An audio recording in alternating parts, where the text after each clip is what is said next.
like I was telling them, in between fights, there's really not that much time because they like, yeah, they when them guys are out, their next guys are in and with the music and all. But if whatever you guys want to do, if somebody comes over, I don't care who interviews them. It doesn't matter to me. Whatever you guys want to do. I'm just gonna clip to your collar. Yeah, yeah, yeah. But Lou definitely wants to open and saying, maybe talk to you guys together, get next to you. Maybe we could do that. We'll figure it out. Okay, well, yeah, whatever you want to do. Absolutely. This is gonna go around your ear.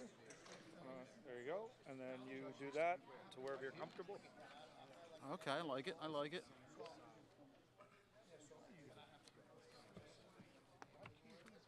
And when we open, we're just gonna do airy.tv. We really You don't guys gotta look kind of cute together. Hey. My head's shinier than his. No, you're looking Frank. for a little Puerto Rican now. You're getting I double, am man. Puerto Rican. I am Puerto Rican. You're looking today. How you doing, brother? I'm good, brother. Happy to see you guys Good. here. Same here. Let's Same have here. a good show. Absolutely. So, is it Illuminati Grappling Club? Illuminati Grappling Club. Okay, listen, we're gonna do while they're ready. I want to do a little, just a little interview on that, and we'll talk about it real quick. Let me see here.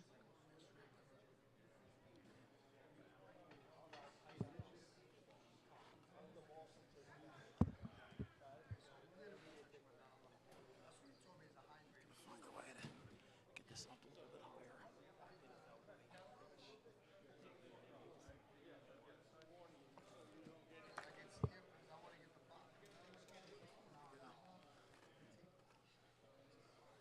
What's up? What's up, Bob? How you feeling, brother? Good, how about you? How you doing? You doing good? Yeah, I'm good. Good, I mean, good, just- man.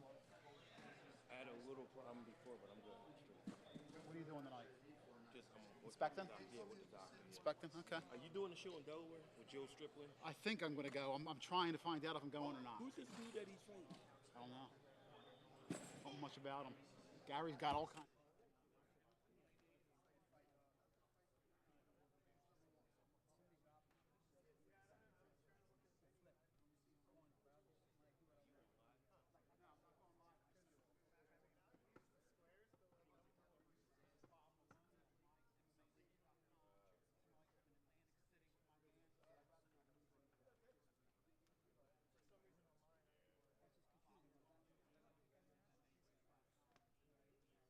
City, Cage Side, Ring of Combat 77, and my partner is the man, one of the brightest minds in jiu-jitsu and grappling today, Jay Regabuto. Jay, man, great to see you. We're gonna have fun tonight, Yeah, man.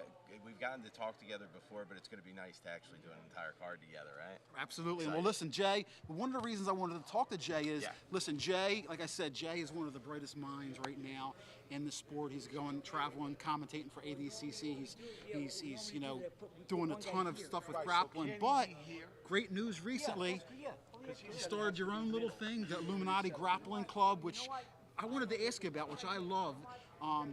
It seems to me like you're getting like out in front of the wave because we're seeing a lot more submission grappling. And look, I hate the way that looks with your head. It's just going to be your head on there. We can do this on a regular, Okay, man. okay. We'll do it on You know what I mean? Skype. We'll do it on Yeah. Skype.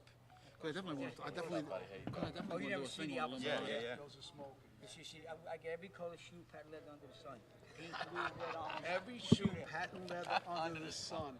Is that a song? What is that? Every shoe patent leather. Sung by Donnie Caroline. Sounds like it.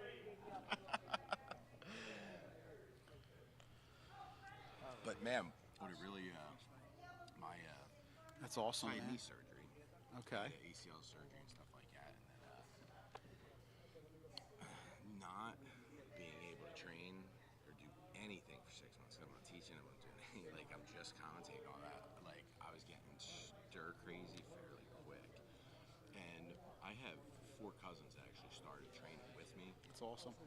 But 2 of them, like when I first started. And he was like, dude, what if I'm out the garage and like it's hard for me to get away, it's hard for me to go places, and I'm like, dude, you know what? Let's see how big your spot is, and it was bigger than I had thought. So I thought, you know what?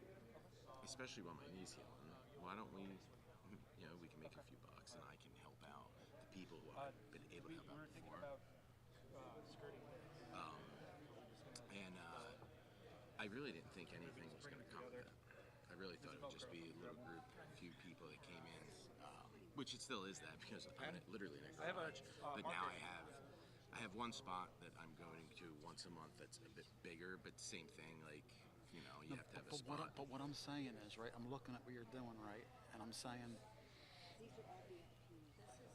you're not opening up like a jiu-jitsu studio where guys are wearing gis and you're getting belts. Not at all. You're concentrating on submission grappling, on making competition, them being able to submit the best grapplers in the world. right? And what I love about it is what I'm seeing is lots and lots and lots and lots more grappling competitions are going on. I'm working with one next week, Ground Zero. We just started. We got 27. You're seeing This from you guys. Yeah, absolutely. For the way you might speak for the show. Let's get you first, please. okay. So anyway, Jay, with these grappling competitions, I'm saying Jay's getting out in front of it because you got kids that are competing too. This isn't just for adults. You got kids and women competing. So you're almost like a wrestling. I'm comparing it to like a wrestling club. They got wrestling clubs. Kids are wrestling, like the Seagulls and things like that. So you're doing specialized. grappling. It's specialized. Right, yes, right. I specialize to no-gi grappling specifically. Like when the people ask questions about the gi, I say it's totally different. Like I am just focusing on no-gi submission grappling, Which is very unique. And in that room, like if there was an MMA fighter, I would say we're not doing this the way that you should be doing. I'm doing this like there's nobody going to punch me in the face. I'm doing this like this is a no-gi submission grappling match. Doesn't matter what the rule set is. It's the most effective and efficient ways to win, to get to those positions where people can't defend. And like you were saying, specializing in it is, which I love because, like I said, we're looking around and we're seeing every week there's multiple flow grappling, not just flow grappling. You're talking about Now UFC Fight Pass, yep. everything, and pretty soon we might even wind up seeing it on TV. I mean, I would pay to watch Gordon. Yeah, I mean, and that's the idea. That's what we need. We need it. It'll never get to this. It'll never be MMA. MMA has everything. You know what I mean? The striking just adds an element that you're not going to get in grappling. But we can get close. We can get way more than we have now if you have the right athletes competing the correct way. Instead of moving the camera, let's do this. Could you just move slightly here, like an inch? Yeah, whatever you need. Yeah, because That's good. Oh, okay. Between the mark, Okay. there's also pieces of tape. Okay. I'm not going to check, but that's where you don't have to belly up completely, just as long as you're generally. Okay. Can you guys hear each other okay through the mics? Yeah. Yeah, I hear it's pretty good. Yeah. Yep. How's our volume? Okay, we're okay like this. Or? Okay, because just so because tonight there's a couple Albanians fighting, man. Them crowds, they're going to be up here. They're going to be loud, dude. So hopefully Tropicana has their security keeping people away from the cage over here and away from us. So yeah, if you see them, if they start interfering with you guys, just make sure tell security to get them. You know what I mean? Could I Because swat a few with some bats? yeah, well, I love it. Well, they'll be careful though, because these Albanians are crazy, man. You guys are in good shape here. Thank you. Please let me know if you guys get up because I got to unhook you because right now you're both tethered to the camera. So just in case.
You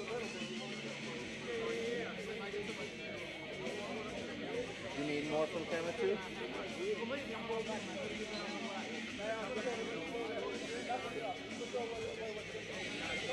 Okay. I'm about 6'7" right now.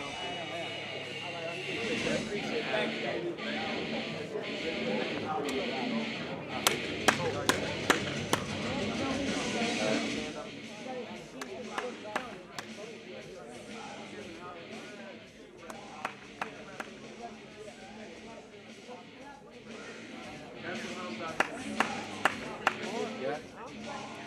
All right, thank you.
I'm not hearing him at all. Now I got him. Now I got him. Talk, Jay. Jay, you can hear me, Jay? Welcome to Ring of Combat 77 here at the Tropicana Hotel and Casino in Atlantic City. Jay Regalbuta here with Bob Maloney. Yeah, I can hear. Talk again, Bob. Jay, man, this card is stacked. 4 title fights. We're in for a great show. Yeah. So they're going to do a 10-bell thing for somebody that passed away, and then Lou's going to come over and sit with me for a minute, and then Lou's going to leave and he's going to come back. Lou don't need the clip.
Testing, 1, 2, 3, testing, 1, 2, 3, test.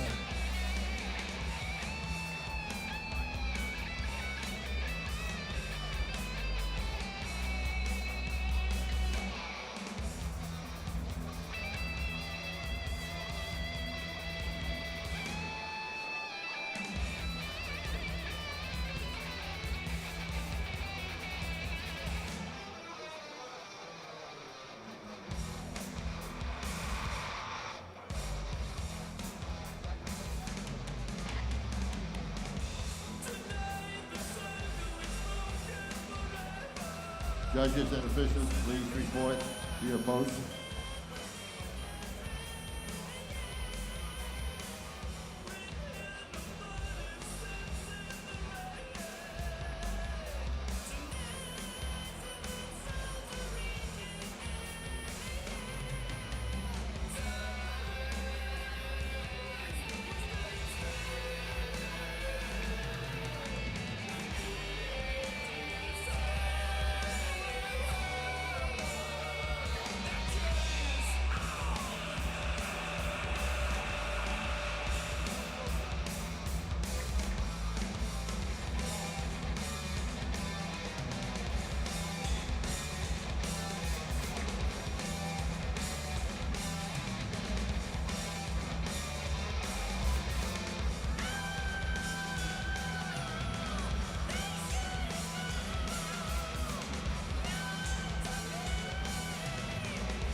All right, ladies and gentlemen, before we begin tonight's program, I ask all of you to join in for a moment of silence, a 10-bell salute, as we dedicate this show on the passing of Ellen Reuben Caroline. Ellen was the scorekeeper for New Jersey State Athletic Control Board for 26 years.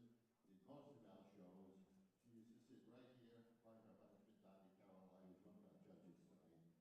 So please, thank you.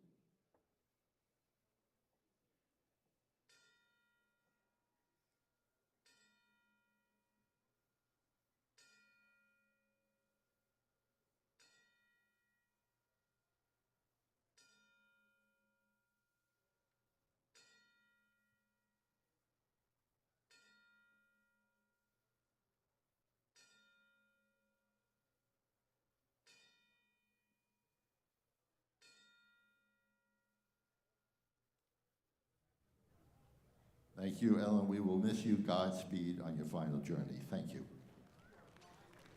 Of Ring of Combat 77, and I have the president of Ring of Combat, Louis Neglia, with me. Louis, talk to us a little bit about the first card we have on Airy.tv, 4 title fights. Tell me your thoughts on this tremendous card that you put together.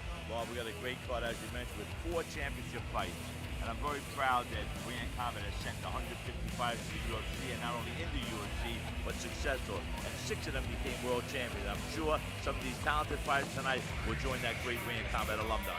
Well, for those of you who have never watched, Ring of Combat is one of the most successful regional promotions in the entire country. Like Lou said, over 150 fighters have gone on to the UFC. You're watching this fight card tonight. Lou, there's probably a couple guys fighting tonight who are going to wind up in the UFC. If they push the button in, they show the great ability they have, they'll be the next alumni in the Ring of Combat. And I'm so proud that these fighters are pursuing their passion. The Ring of Combat is helping them pursue their passion, which is one of the greatest pleasures in life. Louis Neglia, a pioneer in the sport of mixed martial arts. Thank you for providing this forum for these mixed martial arts, Louis. It's been a pleasure, and we're looking forward to a great card tonight. Keep up the good work you're doing. People love to hear the questions you ask. Thank you. Louis Neglia, like I said, I'm not exaggerating. He's a pioneer in the sport, has helped grow mixed martial arts here in New Jersey and the East Coast, and he's got a lot of New York ties, and he's a great guy. And now I'm joined by my man, the brightest young mind, I'm calling you young, in jiu-jitsu and grappling today, Jay Regabuto. Jay is a man of the sport. He knows and breathes it. Jay, how you feeling about the card? Great to see you. I'm excited. Like you were saying, man, or you were saying, 4 title fights tonight. Even the undercard matches, the 4 or 5 undercard matches tonight, just stacked with talent, well-rounded talent too. Like even in the early match, right? With these fighters that are coming up, they have such good amateur experience that even when you have these fighters coming up making their pro debut, you're not seeing that nervous energy. They're well-rounded. All these camps that you see, man, they're just producing fighter after fighter. Every one of them well-rounded, good striking, good wrestling, good takedown. Hi, I'm Liz King, Cedric Gunson's manager. Hi. I just wanted to say hi. Nice to meet Thank you. you so much Good for luck. the interview My with him. pleasure. Thank you. When you're Bob and famous. Cedric Gunnison is in our main event. That's his manager, and she wanted to introduce ourselves because I had to do an interview with him on MyMMAnews.com. And like I said, this atmosphere out here, Jay, is just going to get louder and more crowded. And you guys who are watching, you're in for a great night of fights. Like I said, there's young. I'm on Airy, right? Yeah. I'm on Airy tonight. Airy.tv, we're going to bring it up right now on our phone, and we're going to watch right along with you. But 4 title fights tonight. Listen. One of the things about 150 fighters who went on to the UFC, a lot of them were Ring of Combat champions. So, you know, Dana White's watching. Dana White pays attention to Lou Neglia and Ring of Combat. He has no choice to. These fighters that are produced, you can't deny it. The Northeast, and you want to know what? It's not even just the Northeast here. Like, they do such a good job of bringing in talent when they need to match this Northeast talent. Yeah, Frankie Perez with Dead Serious MMA, he and Lou have really been throwing together amazing fight cards, and like we're seeing submissions, knockouts, and a lot of excitement. And on Airy TV, you're like I said, we're in for a big treat tonight. Oh, I think we're gonna have these title fights. I don't know, man. It's gonna be tough to go the distance on some of these. They're gonna be throwing bombs. A.T. McCowan, Troy Green. We were talking about it before we started here. Yeah, I was struggling when I was looking at the card tonight to say which is going to be the fight of the night because there's just several that I have my eye on. McCowan and Green is just a barn burner. Yeah. I called that a monster matchup because both guys can throw and both guys are comfortable wherever it is. And both are on a streak, 4-1, 5-2. Hey, listen, a win for either of those guys could boost them to the Contender Series or a contract in the UFC. Who knows? Yeah, and this Northeast has been putting quite a few people on that Contender Series too, coming out of this region. And then main event, Lenny Rabati and Cedric Gunnison. We're visiting by Earl Trouble Small, another talented lad in the grappling and the MMA community. Tim Williams. And we got Tim Williams, too. We're just loaded with talent. Don't be choking me now, Tim. So as you can see, the talent isn't only just outside the ring, or inside the ring. There's good talent outside the rings, too. Hey, well, listen, you don't... Coaches walking around here. You don't come to a Ring of Combat show without having a gigantic UFC flavor. You're going to see at the intermission, Lou will bring in all the former guys who are here, who have gone on to the UFC, and they stay and support him. Just because, listen, you don't have 77 shows. This is Louis Neglia's 77th show. You don't have 77 shows without treating the fighters properly, without treating the coaches with respect, and without, taking care of people, and that's, what Lou has built here. And always keeping it entertaining enough to keep this place filled every single time. Every single time. So this is news, right? It says, did you guys know the last 4 bouts, these title fights, is this right? They could go to a 4th round if the scorecards are even, because we've ran into that, right? We've been running into that more and more lately, where you're getting split draws and things like that. So this is, I like this for MMA. I have seen it happen before. It's kind of difficult to have a tie bout unless you have a 10-8 round. It's difficult for that, but it has happened before. But if we do have a draw after 3 rounds, we will go to a tie-breaking championship. Welcome to the Tropicana Hotel Casino on the boardwalk in Atlantic City. Tonight, former world kickboxing champion Lou Neglia and Dead Serious Promotions proudly presents Ring of Combat 77, an action-packed night of professional and championship mixed martial arts, featuring 4 Ring of Combat championships, 3 of them for vacant titles, the previous winners having gone on to the UFC. This event is sanctioned by the New Jersey State Athletic Control Board. Board Chairman Tony Orlando, Board members Stephen Katz and Gene Mulroy, Commissioner Larry Hazard Sr., Counsel Nick Glembo in attendance. Covering tonight's event will be Noah from Pro Sports MMA and Bob Maloney from MMA.tv. The photographer is Angelo. This show is airing live on Airy.tv, sponsored by Authentic Heroes, specializing in event-worn reborn. The bout sponsors are Hooters, Airy.tv, Everlast, Bensonhurst Construction and Roofing, Gold Coast Funding, Makers Nutrition, Eastern Martial Arts Supply, Authentic Heroes, and Lombardi's Famous Pizzeria. Ladies and gentlemen, will you please rise for the singing of our national anthem?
Thank you, ladies and gentlemen, and God bless America. Please welcome our ring officials as assigned by the New Jersey State Athletic Control Board. The ringside physicians are Drs. Robin Gurman, Peter Ciccone, and Dr. Wei Shu. The referees will be Jasper Oliver and Keith Peterson. The scorekeepers, Adrian Castro. Judging the bouts will be Donnie Caroli, Dave Torelli, Anthony Tamburino, and Carlo Urso. Manning the bell, the timekeeper is Ray Ryan. Ladies and gentlemen, all of our fighters are geared up and ready for action. Cheer on your favorites, but give all of them the respect for the hard work and courage that brings them into the cage tonight. And so, are we ready? Let's bring out the fighters! For our first bout, entering the ring in the blue corner, Javier Coronado.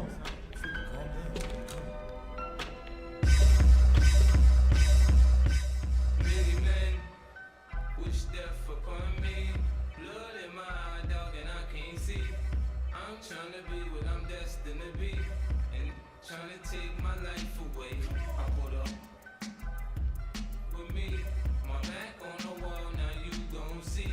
Better watch how you talk when you talk about me, cause I'll come in for way many men, many men.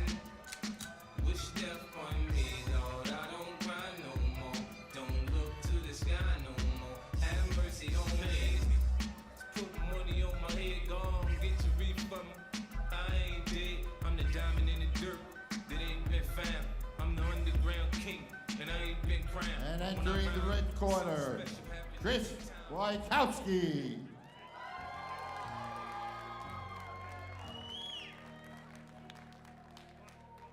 All my life, been grinding all my life. Sacrifice, hustle, pay the price. Want a slice, got to roll the dice. That's why all my life, I've been grinding all my life. Look, all my life, been grinding all my life. Sacrifice, hustle, pay the price.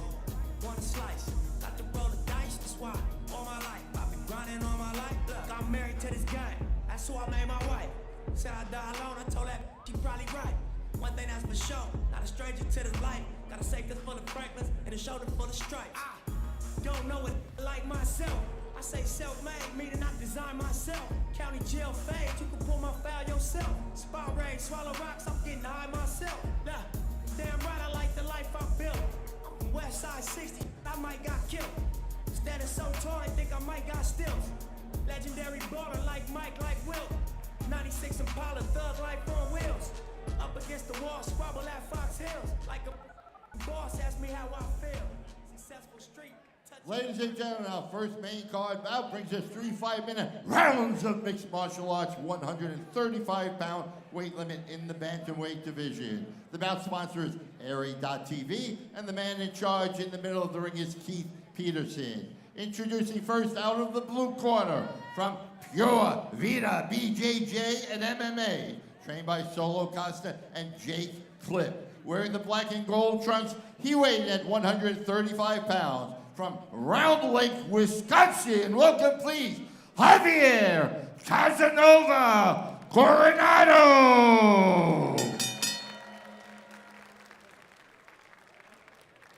Coming at him out of the red corner, from Daniel Gracie Fight Team, trained by Daniel Gracie. Wearing the black and orange trunks, he weighed at 139 pounds. From Philadelphia, Pennsylvania, here is Chris Wojtkowski.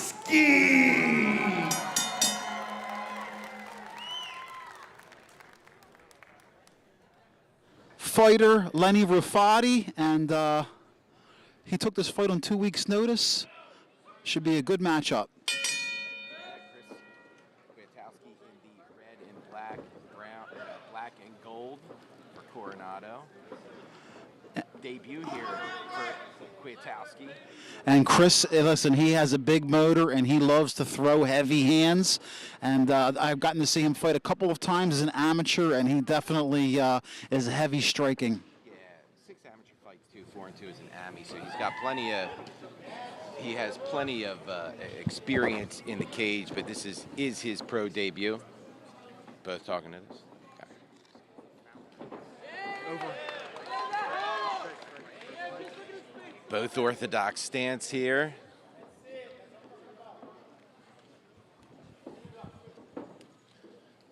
Snap front kick from Wojtkowski. Oh, answered back, snapped that kick. Chris doesn't look too phased making his pro debut. Like I said, he trains with some of the guys you know over there at Daniel Gracie in Philadelphia, Jay. Yeah, very tough squad. Like I said, most of these camps that all these fighters tonight are coming out of, man, so well-rounded. Most of them have fighters, if not in the UFC, just fighters fighting at a high level. Nice overhand right Controlling center is Coronado, using strikes, using kicks to the outside here, but Kwiatkowski countering very well, But Coronado's held that center position the whole time. Nice kick to the inside, Kwiatkowski. That you could still tell, you could tell they're feeling each other out. Nice overhand right. You could tell they're feeling each other out because none of them really let loose yet on a combo. Nice kick to the inside. There you go. Nice combo. Coronado doesn't seem phased. Ate it. Controls center. Keeps moving forward. Nice kick to the outside.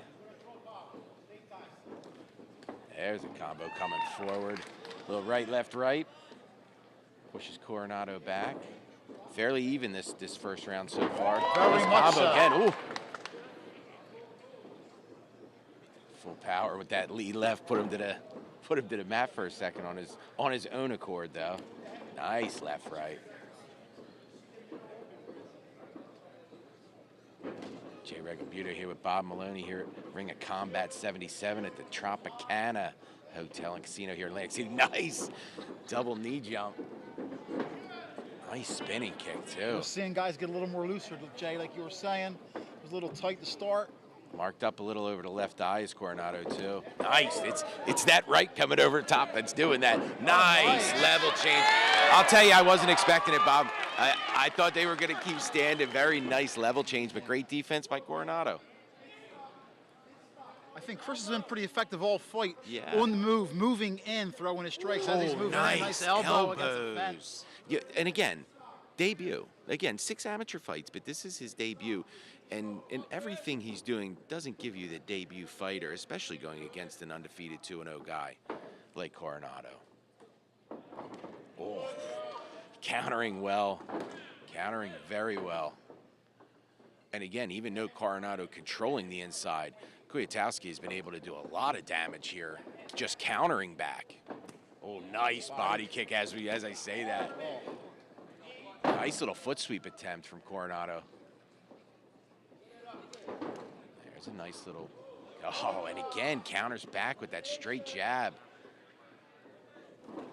Nice, man, he's timing him well as Kwiatkowski.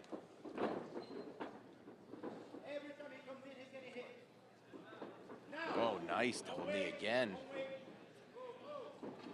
Got him up against the cage. I think this is what Coronado wanted. I think he wants to control the center. Oh, man, nice overhand. Again, good countering back. And Kwiatkowski has no problem being the one counter striking here. You could tell he feels so comfortable. Nice spinning back fist. Just flew just a little high. Oh, man. Slaps that. You'll see him, he started to move southpaw a little bit when he threw that left kick before. Let's see if he starts to do it again. Final 10 seconds. Nice shot there at the end of the round for Coronado. Puts him to the ground, trying to steal this round here at the end. But I'm going to be honest, I think Kwiatkowski did enough, and I am no judge by any way, shape, or form. It was a fun round. Yes. I think both guys had their moments, but I can understand what you're saying. Chris did a really nice job of countering, and I thought he landed a few more punches. Yeah, I'll tell you, going into this round, I'm excited to see if they keep it on the feet and keep it with the striking that they were doing, or if they start to mix in the takedowns a little bit more now. You know, both are clear that they're capable of changing levels off their strikes to get to it. Be interesting to see if there's any kind of change here on this come this round. Again, both such experienced camps coming out of. You know, Kwiatkowski not looking like a debut fighter right now. That's for sure. All right, here we go, round 2. Coronado, Kwiatkowski. Referee is Mr. No Nonsense, Keith Peterson. Legend. He's been calling MMA fights for a long time, and you see him in the UFC constantly. He's one of the best in the business. All right. Again, come out, Matt. Ooh, again, he started with that front kick again. Little snap kick with that back leg. Again, still the same where we got Coronado kind of controlling that center position. Kwiatkowski fine with just circling around. Man, nice combo from the outside. Oh, man.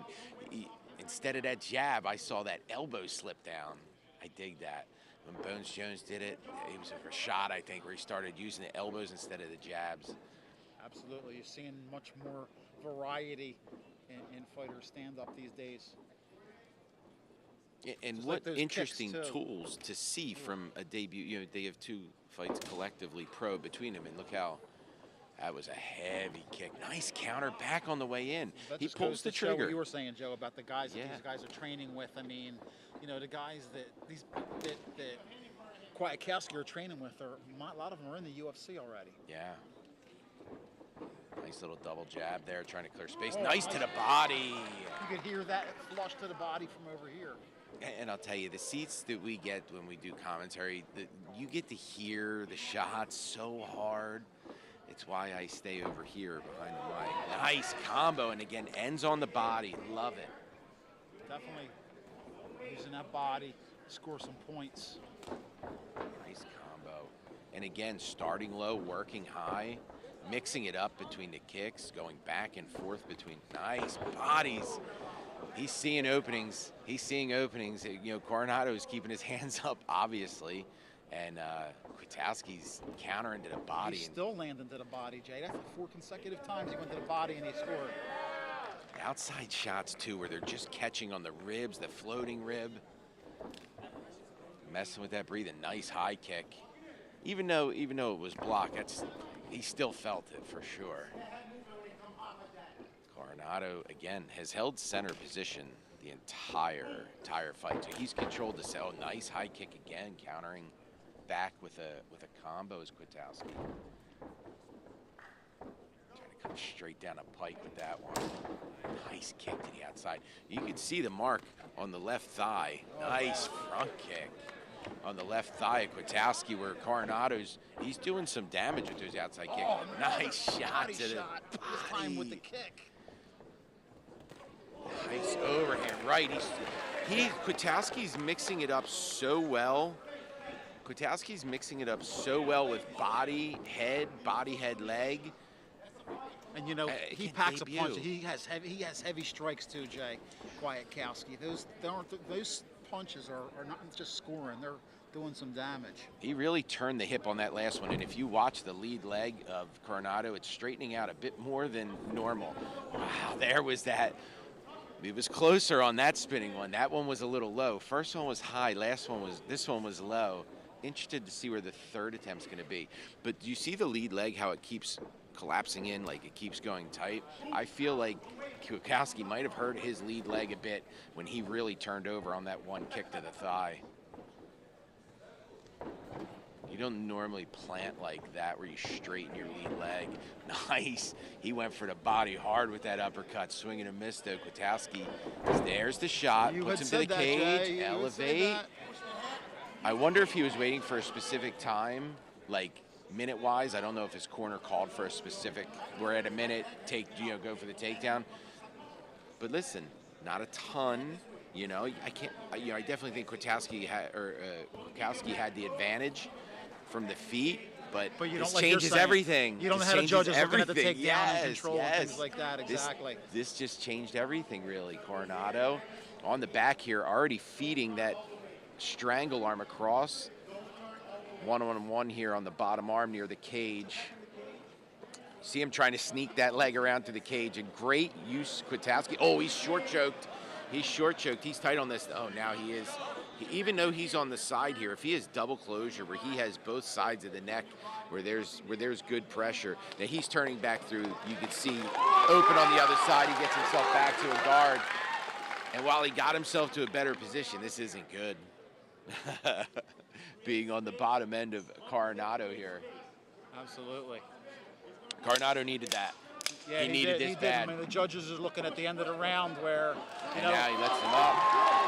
Kwiatkowski dominated most of the round. Yep. But I'll tell you, Bob, I believe that this puts round 3 to where both of them need to come out trying to finish. Absolutely, because you really can't say either round was definitely one guy or the other. They were both pretty close. Like that second round, Kwiatkowski, I thought he did better in the strike, but then he gave up that takedown. And there was enough time at the end, too, where it was dominant position. He was on his back, tried a submission, ended on top, let him up on his own will. It wasn't like it was, he got up and got out. So very, very interesting going into this third round. Yeah. For me, Bob, as a fan, I like it when it's like this going into the third. Sure. I like it where there is no clear-cut winner, where you both got to come out and bang this last round. And how about the quality of the level of this fight for a guy that took the fight right? on a little over a week's notice? Chris Kwiatkowski, a debut guy, give him credit, taking on a guy who's 2-0. Yeah. Most debut guys don't want to fight somebody that's 2-0, so give him props. And look at the matchup we've had so far. It's been a great match so far. And crisp, looking crisp for a debut. All right, round 3, here we go.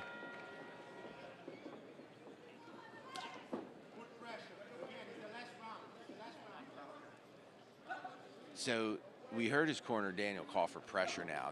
Oh, man, hard over top with that right. So I wonder if that means push forward and control center, or just stay active to where when he's moving in, you're striking. And you see what's happening, where it's almost like he's starting to push forward more and control the center. And you can see Coronado. Oh, man, that overhand right is because that overhand right definitely landed right on the eye. And then what's he do? Change his level back down to the body with the hook. While he's got his hand up now, not wanting to get clipped on the right. And there, and it's moving faster, this right. Nice idea Nice from, sprawl. yeah. And I like Coronado's idea. Get this to the ground.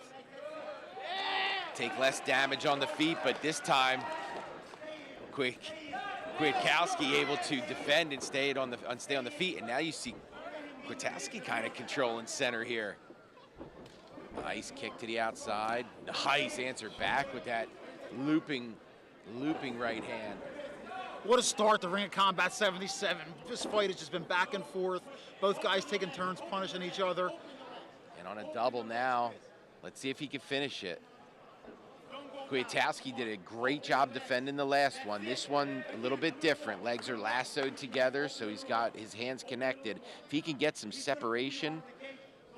This is where in practice, and you've got these guys, you're doing wall drills, Have to. cage drills. This is where fights can be won or lost. Elevated, pulled him away from the cage, able to put his hips on the mat. No matter how long this lasts here, this takedown was huge. Huge for this round. Now you see him, he's gonna have to manufacture this getup, I believe. I don't believe Coronado is gonna let him up this time, unless it's 10 seconds left just to show that he allowed him to stand. Yeah, Kwiatkowski's But he also gonna have has to work. do something besides hold them down. I mean, when they were on the feet, Kwiatkowski was landing. You get the takedown, but you also have to be busy and score. You for can't sure, just but I stand don't there. think he's going to stand him up. And that's the thing, is he can control this. He's going to take the round. So while that's what we want to see as fans, last of the round, and he does, manufactures his way back to the feet. Oh, right back to the double again. His hands are connected, pushing away, pulls away from the cage again, trying to turn. Good job not grabbing the fence and keeping the balance there. He used his hand off the cage to nice little trip down with that outside leg. Yeah, I'll tell you, Coronado is now running away with this round with these 2 takedowns. And it was like he saved it. It was like he didn't want to show this until the very, very end. Top position for Pura Vida's Javier Coronado looking to move 3-0. Oh, man, went for a knee on the get-up there. Body locked behind. Switches it to a single here as Kwiatkowski turns and tries to defend here. Whizzer in. More than anything, Kwiatkowski has to focus on staying on his feet, getting separation, and getting off the cage. We're definitely getting to short time here where he's going to have to dominate the rest of this round. Yeah, the cage control for a lot of this round, like you said, Jay, was the takedowns. Chris got the better of it early on striking, but like you said, I'm glad we're sitting here calling the fights instead of judges because, Kimura up. He had to let go because he has to defend himself from being taken down again. Trying to reach over top the back to get that leg free. Look at this. He might be able to chase around to the back. Oh, Coronado recognizes, gets his back to the cage. You're right. What a fun start to this, huh, Bob? What a great, like I said, what a great fight for the circumstances. A short notice fight, and you know, like I said, much props to Chris, no matter what happens here. So I'll tell you, making a comeback here in this round is Kwiatkowski. Oh man, now he's landed some hard shots here. Sprawls out, gets around the back here. Nice shot. Oh, now you see Coronado. He's got to hustle to the cage. He's got to get himself to a better position. Strong finish here from Chris Kwiatkowski. You ain't kidding. Look at this. What a storm at the end, but this is what had to happen. He had to come back and dominate the end of this round, which is what he's doing. And you said it. He was dominant when he was in that position. Oh, nice elbow off the cage from Coronado. Much props to both guys. Wow. Bravo, guys. Great start to Ring of Fight. Combat 77. What a fight, and how glad are you that we are behind the microphone and not behind the judge's seat for this one, because my goodness, what a fight. That's as close as it gets, you know what I mean, in my book that we've seen.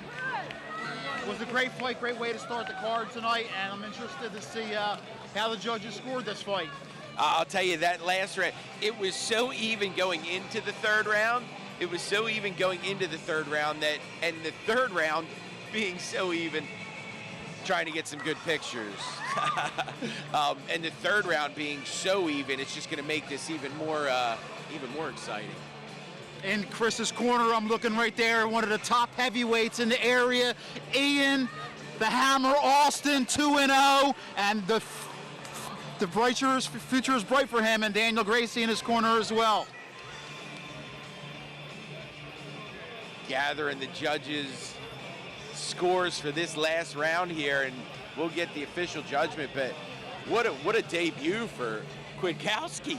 And like I said, you know, a lot of times when you see a guy taking a debut fight, you rarely see a debut against a guy who's 2-0, who already has 2 fights and 2 wins. So much prop to Chris and his camp, no matter what happens here in this fight, for just taking this fight against a guy who was 2-0 on your debut. It was a great performance. And looked great. You know, other than the takedowns from Coronado, Kwiatkowski looked amazing. His counter striking was great.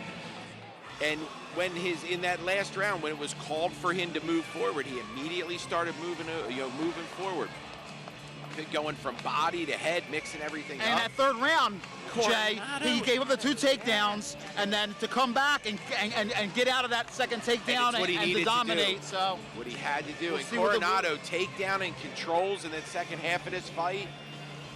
It's as even as it gets. This is going to be fun. Hot start, I think they call this in wrestling. There you go. Javier Coronado, Chris Kwiatkowski. Let's kick it up for the judges' decision. Judges' scorecards, all 3 judges called the same winner. We have a unanimous decision winner coming out of the red corner, Chris Kwiatkowski. Kwiatkowski out winner. Chris, trained by Daniel Gracie out of Daniel Gracie Fight Team.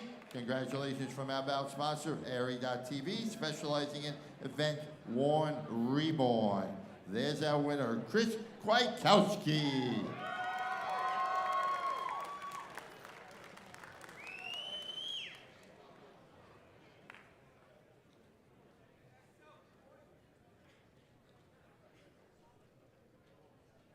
Getting his pictures there we go. Oh, that was yeah, a great what start a to the decision, night. right? Great decision. Tough one, but it was unanimous. Unanimous decision, and I'll tell you, Kwiatkowski should be super proud of himself for an amazing debut He against faced a super adversity, tough without a opponent. doubt. He faced adversity. He faced a tough opponent. Absolutely. Let's talk about the next one coming up. This is going to be really fun. Steve Lee, Billy Markle. Listen, Steve Lee, we were both here for his debut. He lost a split decision. It could have went either way. He's in the gym all the time. He's like the manager at the gym over at Serra-Longo. He's like a lifetimer. He finally got his pro debut, and he's coming back for a second fight against Billy Markle, who's in the Catone MMA. And talking to Nick beforehand, he told me that Billy has such an amazing work ethic, that he is always there working nonstop, always want to get better. He's a sponge, asks questions, he's there working. The work ethic on him is great. And I think both of these guys are very good in multiple areas. It's a good matchup. Steve Lee.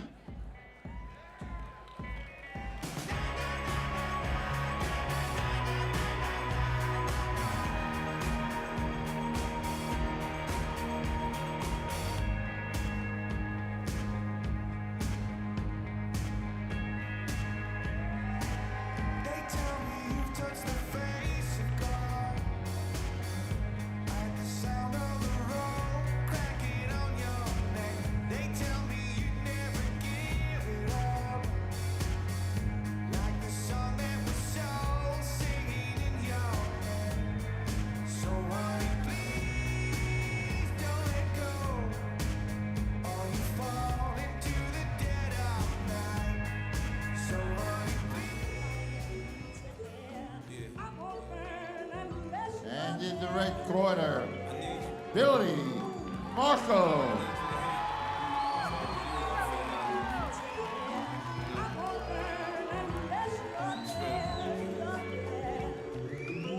Feel it. America got a thing for the gangsters. They love me.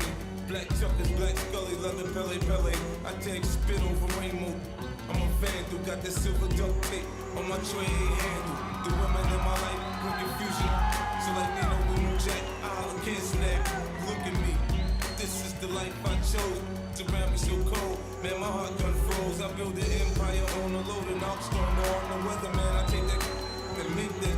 Sit back, watch it turn the dough, watch it go out the dough. O after O, you know, homie, I'm just. Ladies and gentlemen, this bout brings us 3 5-minute rounds of mixed martial arts, 140-pound weight limit. The bout sponsor is Gold Coast Funding, and the man in charge is Gasper Oliver. Introducing first, out of the blue corner, from Team Sarah Longo, trained by Ray Longo and former world UFC champion Matt Serra. Wearing the black trunks, he weighed at 141 pounds.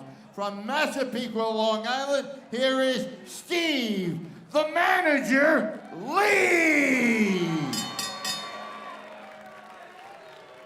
Ready for battle out of the red corner, from Nick Catone MMA. Trained by Nick Catone, he's wearing the red trunks and weighing at 139 pounds.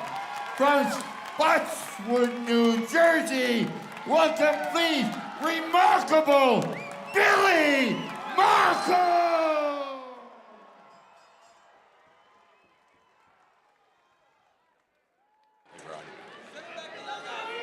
All right, here we go.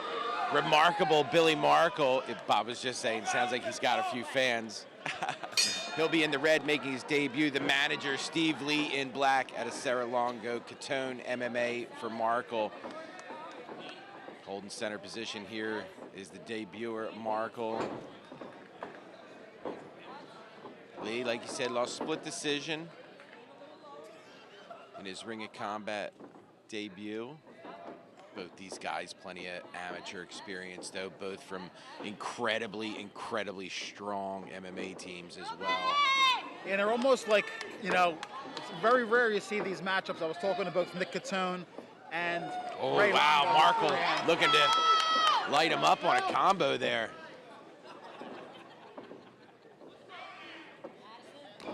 Anyway, these two schools are very closely related, but once in a while you'll have a matchup between them, and that's what we have here. Nick Sarah Longo, and Catone. Yeah, and I'll tell you, they both have so much talent, it's hard to to not break that line, you know? Both of the Renzo Gracie lineage. The manager, Steve Lee, from the outside, throwing some kicks to the outside. Ooh, look to change level there. Marco stuffs it. Nice. Lee threw a knee that landed, and Marco had a nice little overhand right on the way out of that. Oh, man, Lee with a nice combo, landing both. Marco with a nice right.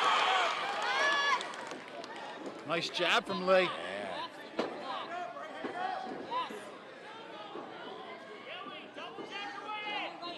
Circling here, controlling center was Markle. Nice hook, and it came over the top. I'll tell you, Lee is very good at accurately landing these knees. You see Markle trying to posture to get himself away. It was a really nice tie clinch right there by Steve Lee to land a couple of those knees. Markle had to really fight to get away from it, and those knees were landing as he was posturing. Nice overhand right again. And both these guys Markle's not phased, he just keeps coming forward. And neither of them are throwing like they're trying to warm up. They're throwing like they're trying to knock each other down. Nice little overhand on that right. Countered well. Lee jab, 1-2 combo from Markle. Markle controlling the center here.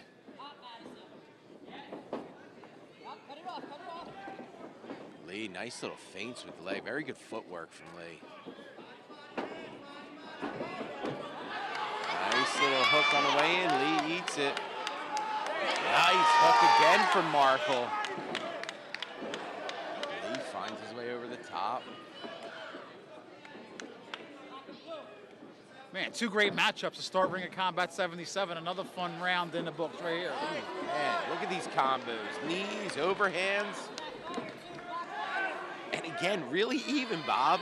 Like, this is tough. This is a really good round. Double overs here. Again, Markle, very good elbow job. On the break at 30 boxing. The clinch game. Breaks off. And again, Markle seems, controlling that center, and Lee seems to be fine on the outside.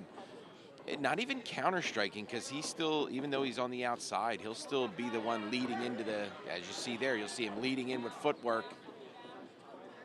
And I think he likes being in center when he can knee, because I think he likes to get that clinch and be able to get those knees in before he gets back. Nice combos on the way in, or a combo on the way in there from Lee. Push it forward, nice combo again, coming out countering. Oh, wow.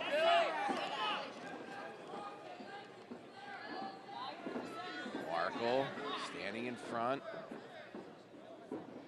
And Lee, his feet haven't stopped moving. Nice little hook there. Counter. Yeah.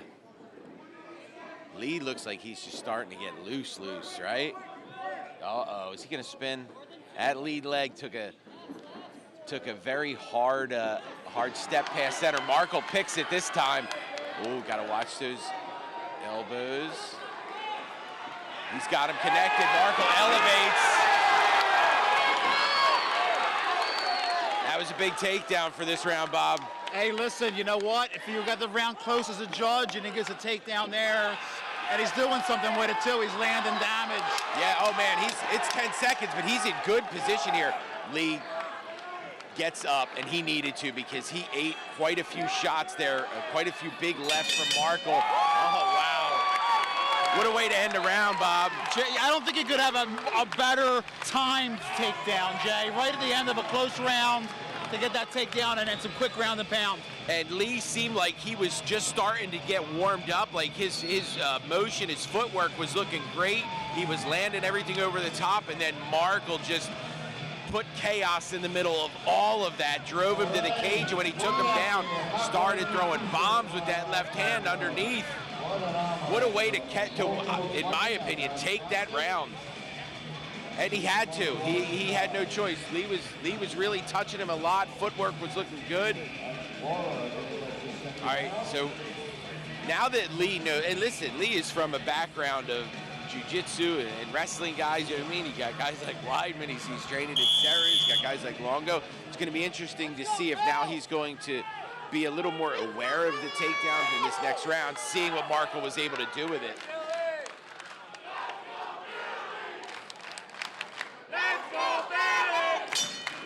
All right, round two.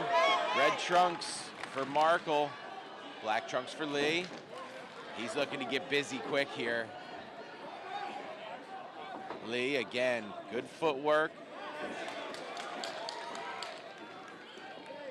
Markle able to touch him with a hook there on the way in. Nice kick to the body, blocked though by Markle. Wow. Ooh, nice left from Lee. Yeah. Countered him on the way in. His level changed. He caught him on the way down. Nice left from Markle that time.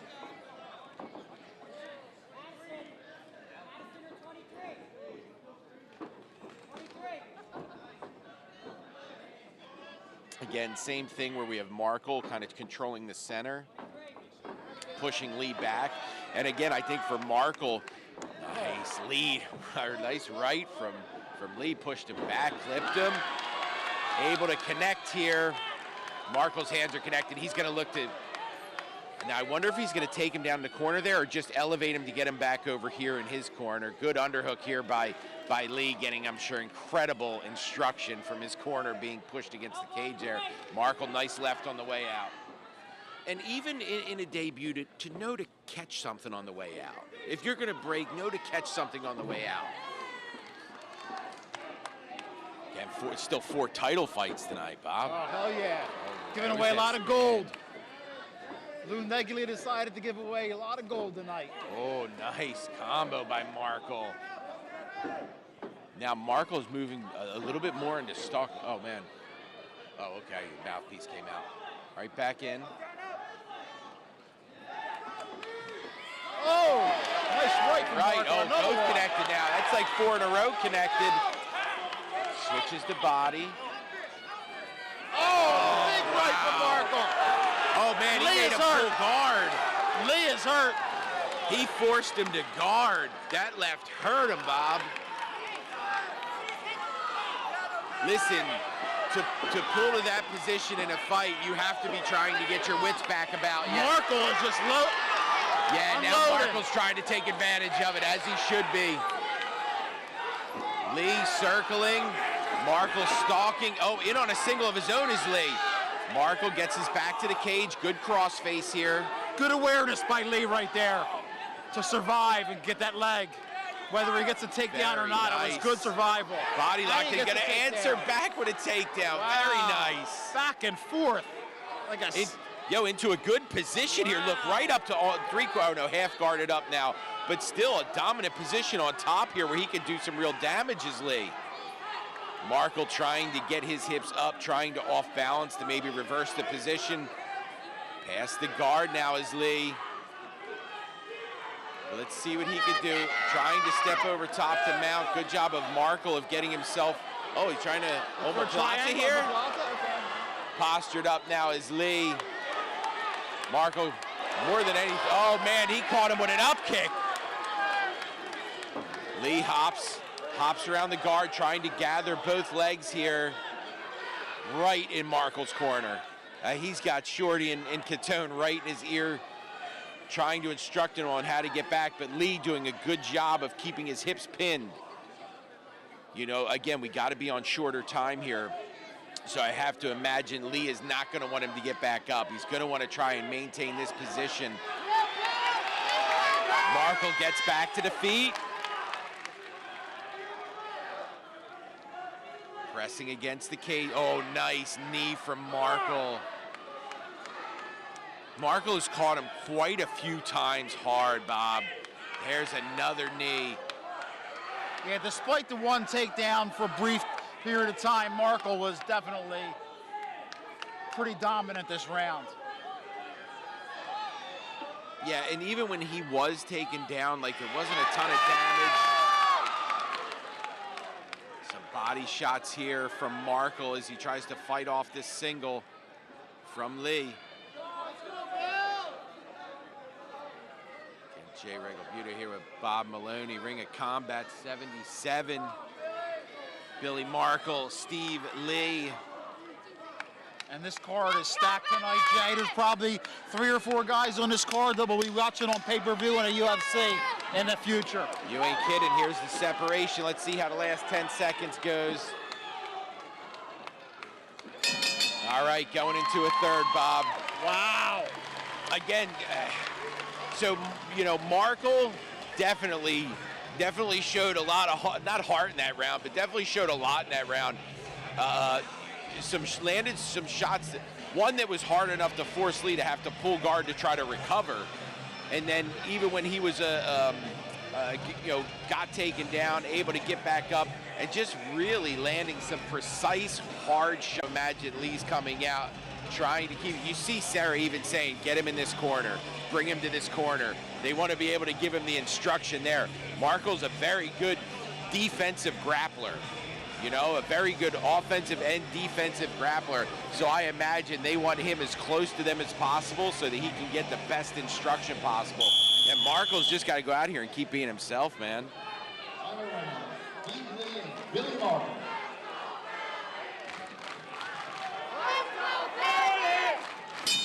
Oh, Bob, they were so ready. Yeah. Referee Gasparaldo was making sure the door was closed before they fought. Oh, Markle starting off strong, Bob. He's been chasing him the whole fight. Oh, wow. I landed a three-piece there, and again, and everyone's touching, Bob. And Lee's throwing back, too. Yeah, he is. And it's not like he's been staggered on these. Now you see he's got to get his head out of it. Big over the top from Markle on that one. Markle not really keeping his hands up either. I mean, his hands are down. He's low. He's just got to watch something high coming up, like an overhand right or something, unless he's trying to draw him in. Oh, wow. Strong left hook from Markle. Controlling that center. Oh, man, nice combo. I think his hands are down because he's willing to eat whatever it is Lee's going to throw so that he can get to where he needs to be. Absolutely. I don't think Markle's scared is what's happening right here. I mean, you can see Markle, his eye is going to be a nice shiner. Lee's touching him. I don't think Markle's scared of them, scared of the strike, so he's fine with putting his hands down so he can throw with a little more power. Oh, man. That overhand right. And Lee's just taking them. Unbelievable heart from both of these guys. The manager, Steve Lee. Nice level change there for Lee. Tried to follow it up. Markle again answers back with a nice left. Controlling center is Markle. Again, debut for Markle. Lee, this would be his second fight here in Ring of Combat. Now you see Lee coming forward a bit more. I really feel like he's got it too. I feel like he needs to really push forward here. Holding Markle down, I think, is going to be hard. I think you got to throw the kitchen sink at him here. Nice overhand again. Pushing forward, nice little right. It looked like it touched him there on the end. Oh, picked up on that single. Lee defends. Oh, man. Lee has taken, he just showed you so much heart tonight. Lee has taken a bunch of strikes to the head, and he just keeps going forward. Oh, nice right. And again, now Markle's throwing in bunches, and so many of them are touching. That was a good jab there, countering as he walked in from Lee. Nice high kick. Blocked by Lee. Markle, again, comboing as he pushes towards the cage. And again, just 1-2, man, almost staying busy like to try to get him cornered here. Lee has to be, sick again, hit in the mouth. So even that just 1-2's coming forward is going to back him up. Let's go, Phil. See how he's forced to have to defend him now, even bringing his left arm up, just trying to defend. Markle, very, very good job of controlling this last round. Even though he hasn't touched as much, as I say that. What I like about Markle's striking is he's been controlled. He's like, they're short and compact, and he's right back ready to throw again. And they're coming in bunches. They're at least twos, you know what I mean? They're 2s and 3s to where he's making Lee back up and only being able to counter with one punch maybe. Nice little single, in on a single here from Lee. You almost wonder if Lee would drop into something like a leg lock or something even, just to see if he could pull something off. He's gonna get the takedown. Here is Lee. Oh, Markle, trap triangle here, nothing's locked up. Yeah, there's no real squeeze here. Lee's not in any kind of danger other than his arm if Markle throws over top here. Lee from a standing position. Yeah, they're trying to, his corner's trying to get Markle on more of an angle. Final 10 here. Final 10 seconds here, and Markle still throwing shots from the ground as Lee tries to exit, but we are gonna go to the judges on this one. Billy Markle, Steve Lee. Wow, look at that face. Look at Markle's face. Bloodied and battered. What a fight, Bob. Wow. What a fight. Wow. Bloodied and battered. Debut for Markle. Second time in the cage as a pro for Lee, and what a fight. Never stopped swinging either of them. I'll tell you, Markle at the end really started touching Lee up, though. Very impressive debut for the remarkable Billy Markle out of Nick Catone MMA. But we are going to go to the judges. The manager, Steve Lee, out of Serra-Longo. Great footwork in the beginning. Really great striking in the beginning. Able to land some takedowns. But again, going to the judges, which is not us. This fight brought to you by Gold Coast Funding. I think we are going to kick it into the cage for the judges' decision. Thank you for your continued participation with Ring of Combat. What a chin and what a heart for Steve Lee. They got the faces cleaned up now. Ring of Combat 77 delivering here in fights 1 and 2, Bob.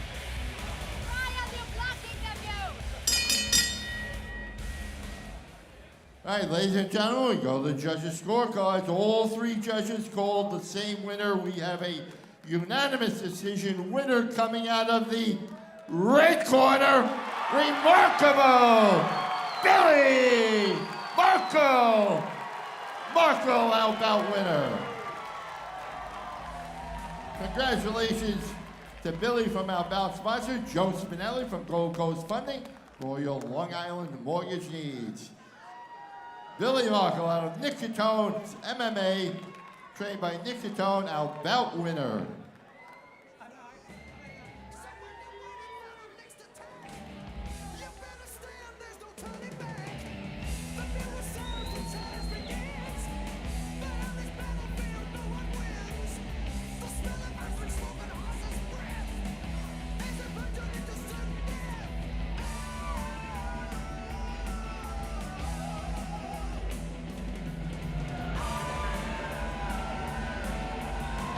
Hello.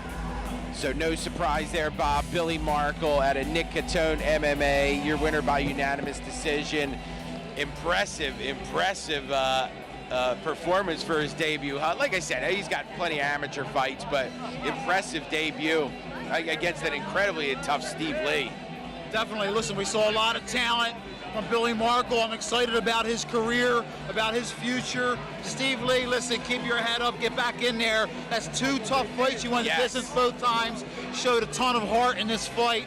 And I hope to see Steve Lee back as well. But remarkable Billy Markle, I'm definitely looking forward to chapter 2 in his professional career. That was an exciting performance, and I'm looking to see what's in store for him in the future. Yeah, excited to see what he gets next here at Ring of Combat. Coming up next, we got William Calhoun out of Clarksville, a Fight Club, taking on John Caldone out of Long Island MMA. William Calhoun. Brought to you by Everlast, the official Fight Club of Ring of Combat.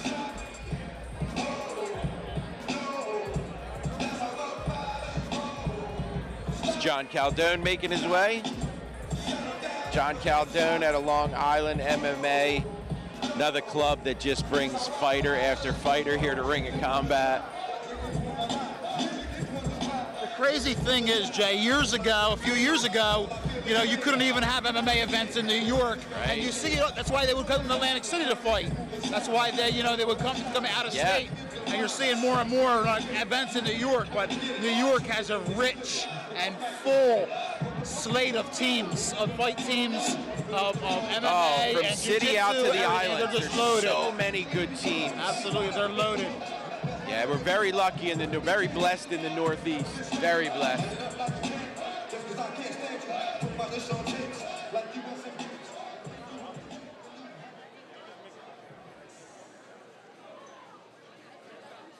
Pressure or ice, baby? Which one you think, Bob?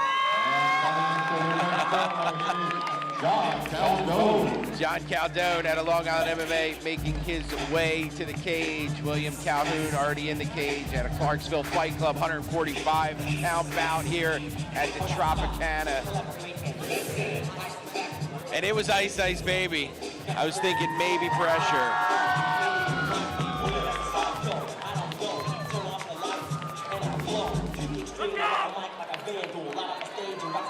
Some colorful trunks for John the Don Caldone.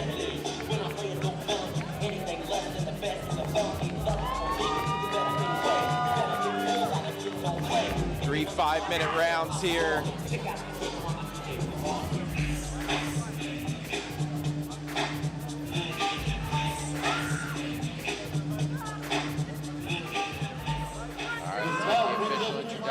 Rounds of mixed martial arts, 145-pound weight limit in the featherweight division. The match sponsor is Everlast, the official glove of the Ring of Combat. In control of the action will be Jasper Oliver. First from the blue corner, out of Clarksville Fight Club, trained by Eric Chester. Wearing the black and blue trunks, he weighed at 145 pounds. From Clarksville, Tennessee, welcome please, William Swift Calhoun!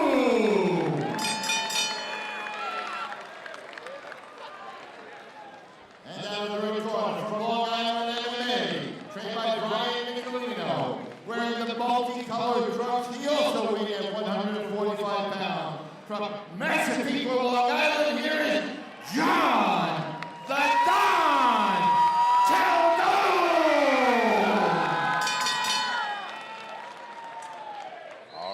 John the Don Caldone out of Long Island MMA in the colorful shorts, black and blue for Calhoun out of Clarksville Fight Club. 3 5s. We are underway. Orthodox stance for both fighters. Calhoun was ready to boogie on that lead. Caldone threw a front kick. Answering back here, it kicks to the outside.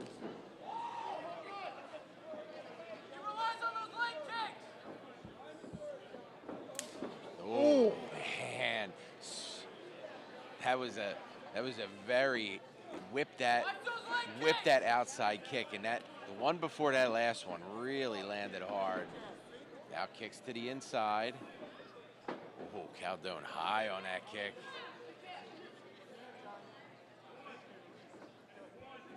Lead jab as he drives in is Caldone.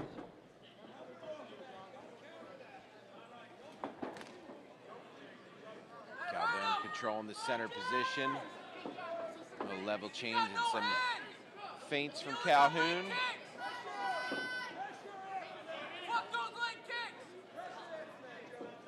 Pushing forward, little level change in here. High kick again from Calhoun. Oh, put him to the ground. Went high kick, did Calhoun, slipped and fell, and, did Calhoun capitalized. Got him up against the cage now. We'll see if he's able to do any damage or score any points here. He's here because Caldone switching over to the guillotine now. Oh, he's got good position here. He's gonna get the tap. Standing guillotine finish for John the Don Caldone. Long Island MMA's John Caldone by standing guillotine. Bones Jones style. Caldone is pumped up on the cage here. tell you, he went high on the kick. Minute 46 in the first round for the submission. Caldone slipped on a high kick. Calhoun immediately comes in, body locks, pushes him to the cage. Caldone able to get his arm around the neck and able to finish with the standing guillotine. You see former UFC fighter Ryan LaFleur over there. What a fight. Long Island MMA's John the Don Caldone. Minute 46 in with the standing guillotine.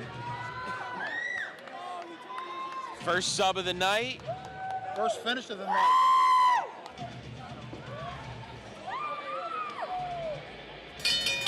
All right, let's get the official word. 1 minute and 46 seconds of round one. Winner by tap out to a high elbow guillotine. He came out of the red corner, John the Don Caldone. Caldone, our bout winner.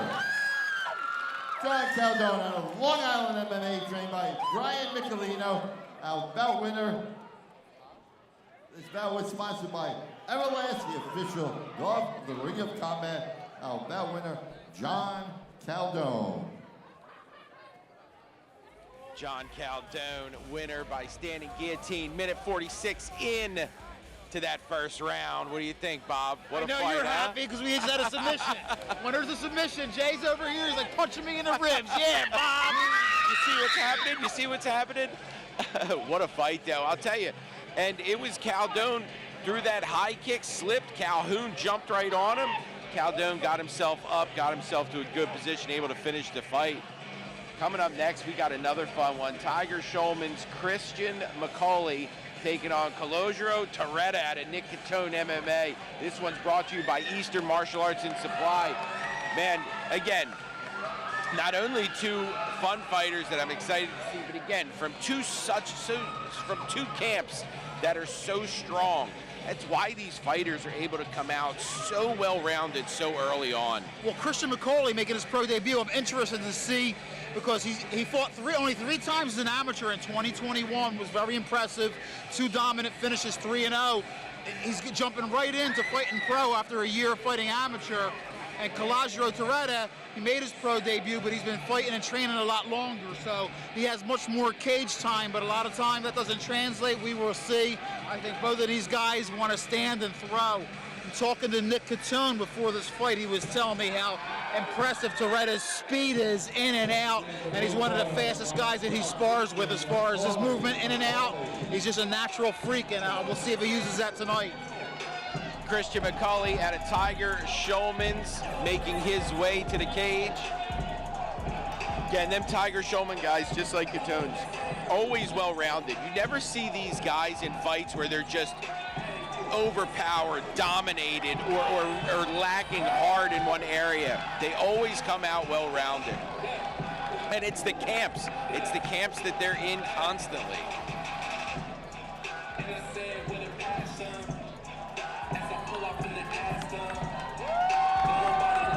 Gray and white for McCauley. Again, making his debut out of Team Tiger Schulman. Calogero Toretta, like you said, he's got 3 amateur fights back in 21. I feel like I've been calling Calogero Toretta fights for years. For years, I feel like I've been calling his fights. Toretta now making his way to the Ring of Combat cage. Nick Catone, representative.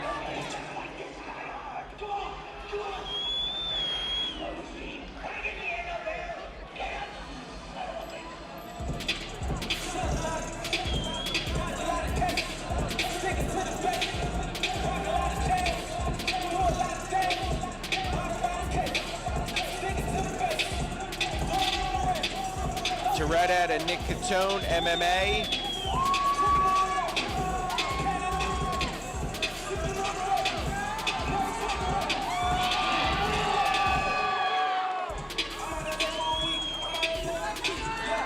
Toretta 0-1 with the split draw at Ring of Combat 76 against Ricardo Jimenez. Like we said, 5-2 amateur record.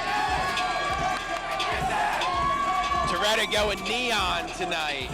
Wants to make sure everybody can see him.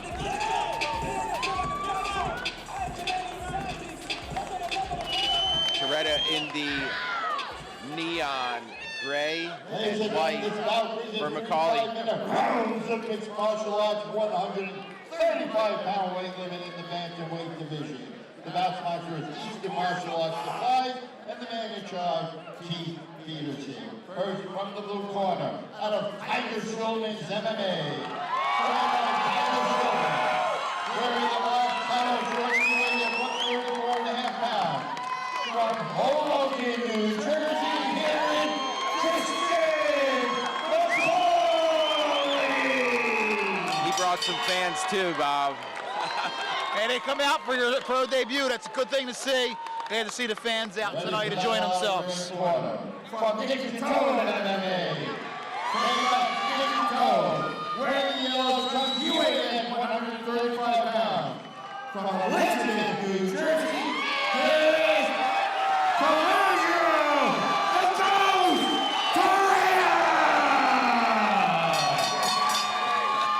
We got to get a sound machine in here, see who had the bigger crowd. There you go. Toretta in the yellow, McCauley in the gray and white. 3 5-minute rounds. McCauley comes right out.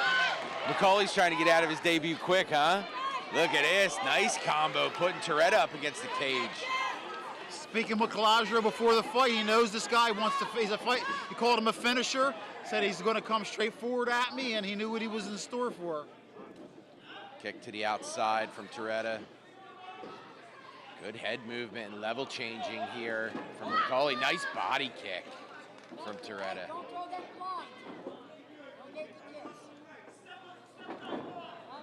Step in, 1-2, nice setup on that back kick from Toretta. Oh man, he turns his hips very well. Faked body and then turned that hip up to move to the head on it. McCauley holding center. Oh, Toretta, hard kick from the outside. Push kick, that lead leg from McCauley. In on the shot, nice sprawl here from Toretta. His hips might be a little bit further back than he wanted, or further forward than he wanted. You see both men trying to win the head position, trying to get the lower head. McCauley almost winning that battle. And you see Toretta just trying to get his hips as low as he can to try to get underneath and use his head to posture back up. McCauley double undered here. He's trying to loosen him up with the knee. Toretta able to underhook almost with that left arm inside. Nice little shots from here as McCauley tries to lasso the leg. Toretta, good job pushing away. Pushing forward is Toretta. Trying to lower himself. Yeah, Colangelo is trying to make McCauley a little uncomfortable. Make him do the counter game. Toretta always has his head very high. And with McCauley being there you see him throwing that high kick. With McCauley being a very lengthy fighter. Nice single by Toretta, right to the double. In his own corner too, Bob. Good spot to be here. Very good defense, using that whizzer to come back up to the feet. You see Toretta again trying to improve his head position and use that body lock to drag McCauley back to the ground. And McCauley, Bob, like debut, but I love how he just keeps touching. Using that right hand to just keep touching and scoring so that he's staying active. Toretta staying body locked and trying to collapse that far hip, but he's gonna have to get his hips behind to do that. Nice knee from Toretta. Very underrated strikes, those knees to the thighs, Jay. And they can wear on you. Absolutely. You have to be on those legs for, you need your legs for the entire fight. Nice reversal here from McCauley. switches now we're completely opposite now. Now McCauley's got the body lock coming across. Toretto able to get the hands separated. Hands connected again for McCauley. Let's see if he tries to elevate. Good whizzer here. This whizzer's really saving Toretto from being able to be elevated. Nice knee. And the break. There you go. Toretto circles back to center.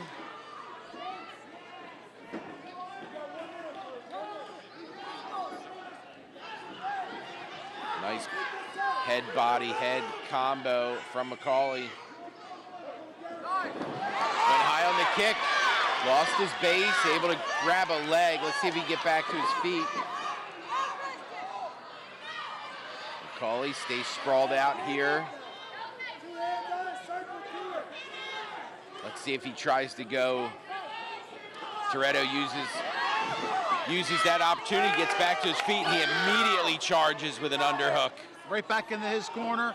You see Sean Shorty Santella over there telling him what to do. McCauley controlling center here. Nice overhand right on the step in.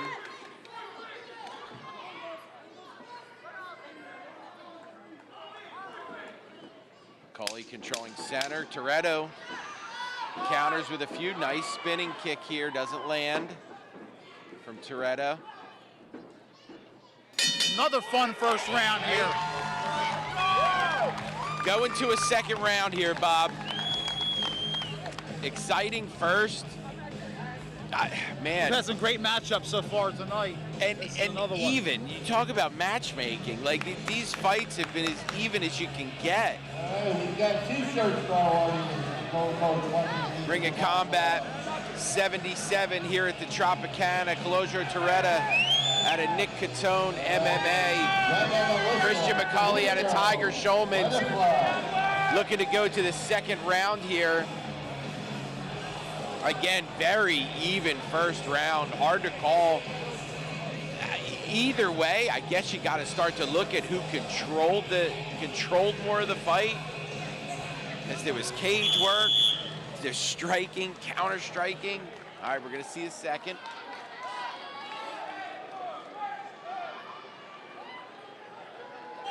Peterson backing him up.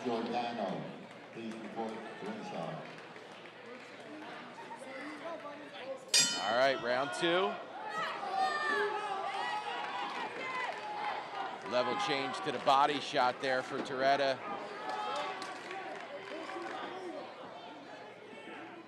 And again, all three fights of the three fights that have stayed standing the majority of the time, we've seen where it's been one role that's controlling center and one role that's on the outside counter striking.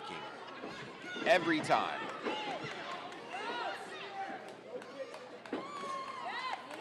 Controlling center here is McCauley. Toretto off the outside, charging in, gonna get to an underhook. Oh, nice throw! I don't think McCauley thought he was gonna step across like that. And really unbelievable right? on McCauley to get right out of that, up into the double leg. Wow. The hands are what locked. A transition. Now let's see what happens from here. Again, if I'm Toretto, I'm probably trying to get up rather than get to a guard. You know, I feel like McCauley from this top position gaining time is going to put, could put it into his favor. And you see Toretto doing exactly just that, trying to get back to his feet. Smart move, in my opinion, from Toretto to not try to get back guarded, to actually try to stand back up, even if it's risky like this. Like, I think this is less risky than where he would have sat and guard. Okay. Nice knee. Good placement of it, too, man. It made him think about standing back up from there. McCauley. And he's doing this right into Toretto's corner. Yes, he is. He's going to try to triangle over the top. Yes, he is. Oh. And a reversal from Toretto. Wow. Great timing from Toretto. I mean, great timing. It looked like McCauley was trying to step over on a triangle from there, and Toretto's right in his corner and able to time it right over top. And McCauley right back to his feet.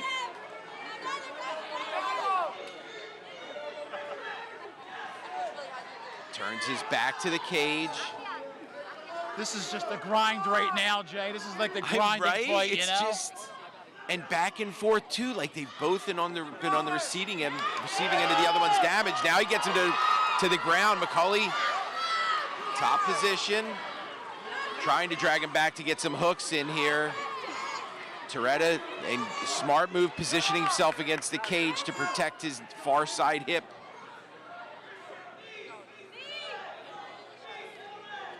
You hear McCauley's corner calling for knees to the body, but he doesn't seem to be interested in that right now. Up there you go. There it is. Double unders too. So there's both hands are underneath, which is a great controlling position. You know, oh wow, brought that knee up high, able to catch him on the side of the head is McCauley. And Toretta, you know, it has to be cautious here. This hand fighting, Jay. Yeah. You know what I mean? It's very, there you go. very good move by Toretta to get unders and get himself out and free.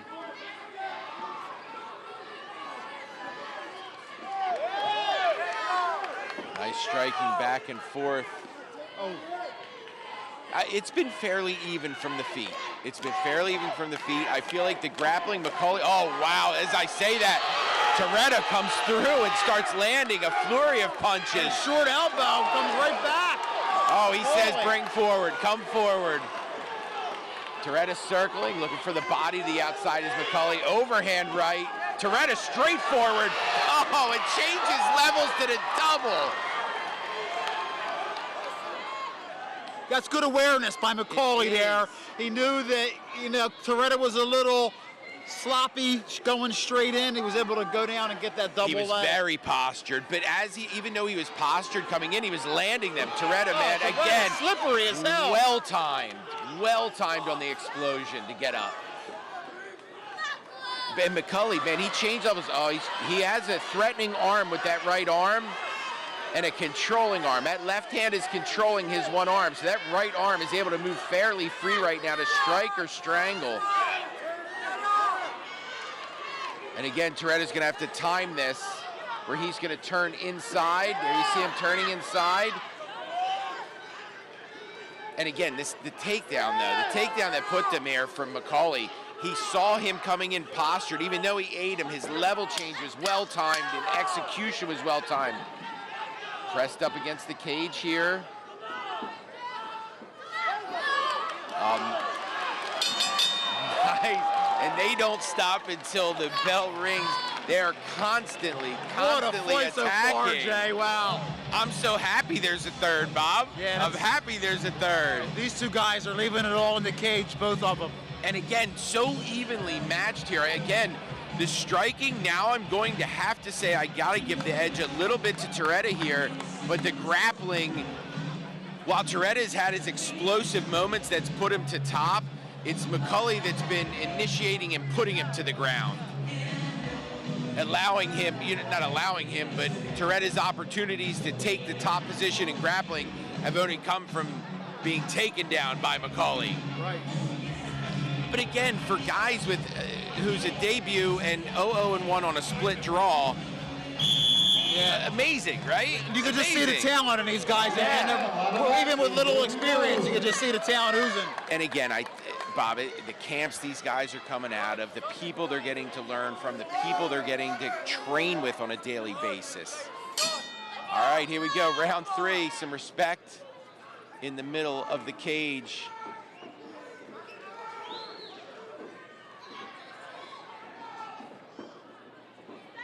Holding center position for the third here, nice little level change. And when he comes in, Toretta, with that combo, he comes in really quick. Level change again, well timed from McCauley. Let's see what he can do here. Oh, Toretta's I'm very impressed. I didn't expect to see as much grappling from McCauley as we've seen now as he moves into the full mount. Oh, wow. Turns belly down. Throwing some strikes here from the back. Able to get to a more seated position here is McCauley. Yeah, I think McCauley wants to be very on top. nice escapability. from Toretta. Toretto times his escapes very well, knows he's got to turn in and waits for McCulley to just release where he's looking to do something, and then Toretto just moves as quick as possible. This fight brought to you by Eastern Martial Arts Supply. And they're getting their money's worth. Yes, they with this are. fight, because this has been a brawl back and forth, too close to call for me. Armin guillotine here from Toretto, does not have the angle to make it have any kind of damage, kind of forced McCulley into a nice body locked position onto the cage here.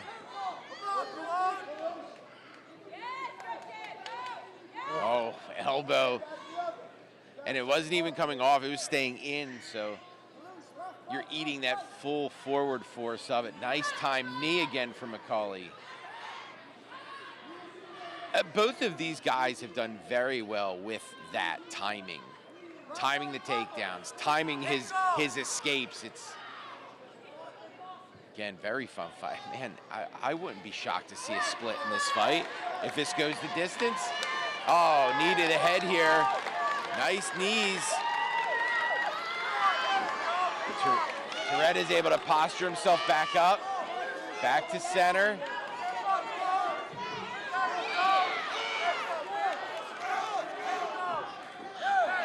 Kick to the outside from Toretto.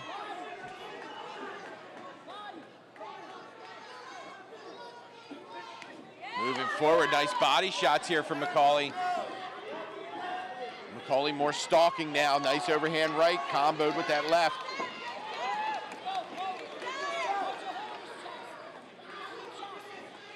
And again, this is what we were talking about the well-rounded. Nice shot in here from Toretto. Driving himself across the body. Elbows from McCulley, staying busy.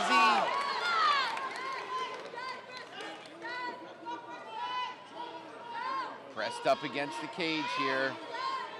Third round of a really fun fight here. Yeah, Toretto really needs to try to secure this takedown or get a break and try to strike it out. Trying to pull that hip away from the cage here. And again, McCulley times his elbows and knees to the head very well with making sure Toretto's in a position where he's not grounded. Now he's going to force him here to a front headlock position. Oh, for the Darce choke. Oh, yes, Anaconda. Is it an Anaconda? Yeah, Anaconda, and he's going to get the finish. Power Anaconda finish. And he is already out of the cage, Bob. Christian McCulley out of Tiger Shulman, gonna win his debut by Anaconda Strangle. Beautiful submission. That I did not expect that. And Christian McCulley, listen, he's 23 years old, and he's a guy we got to put a check mark, Jay. Yeah. Christian McCulley, check mark. This is a guy that we want to see in the future because he has a giant umbrella of talent. And that was him coming off of the cage, being forced on the cage by Toretto that entire time. 3:46 in round 3. He's able to lock up the figure 4 on that Anaconda. And when he was able to get himself guarded, like when he was able to get his legs in a situation where now Toretto's lower body couldn't move, that strangle just had to be so tight, his chin compressing in. And Jay, it was almost like it was set up so quickly and so smoothly. Yes. I mean, all within a couple seconds, it was tightened up and the fight was over. Execution and timing. McCulley had both of them tonight. Christian McCulley had a Tiger Shulman. Hell of a performance. What a fight. Colosio Toretto had a Nick Catone, MMA, moving to 0-1-1, but again, his fights have been incredible. Incredible.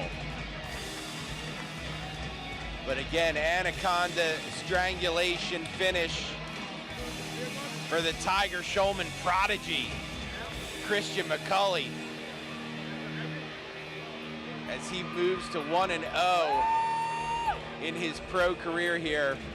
Ring of Combat 77 with our second submission finish of the night. And listen, that went late into the third round before he got that, so that wasn't like an early one. It was well deserved. Yeah. 3 minutes and 46 seconds of round 3. Winner by verbal tap out due to an anaconda. He came out of the blue corner. Christian McCauley. McCauley out winner. Christian McCauley out of Tiger Schulman's MMA, trained by Tiger Schulman. Congratulations from our bout sponsor, Eastern Martial Arts Supplies, owner Gary and his lovely wife May. We thank them for their participation. Please join us. Please visit the sponsor booth in the lobby set up by Eastern Martial Arts Supply for all your martial arts wear and gear. There is our bout winner, Christian McCauley. Christian McCauley, your winner out of Tiger Schulman MMA, Anaconda Strangle finish. Coming up next, are the Albanians ready for this, Bob? All right, ladies and gentlemen, They're always ready. Our program, I'd like to introduce someone in the audience that was scheduled to fight tonight out of Law MMA. Kick it into the cage for a few, few introductions. Anthony Delemy, he was supposed to fight. His opponent was injured. You'll see him on our next card. Anthony Delemy out of Law MMA. We thank him for, here he is, Anthony. Anthony was ready to go tonight, very disappointed. His opponent was injured. You'll see him on our next card out of Law MMA, Anthony Delemy.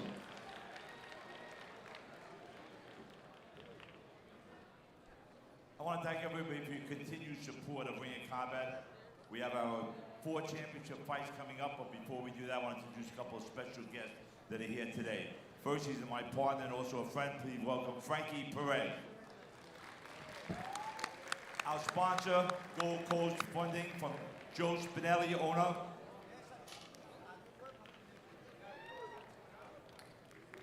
From Authentic Heroes, Chris Giordano.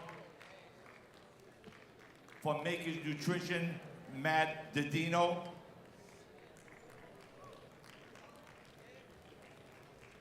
Now, special MMA fighters, please welcome UFC vet Tim Williams.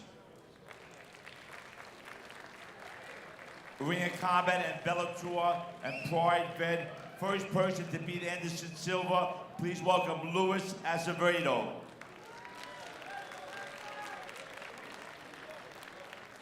Ring of Combat champion, UFC vet, please welcome Nick Pace.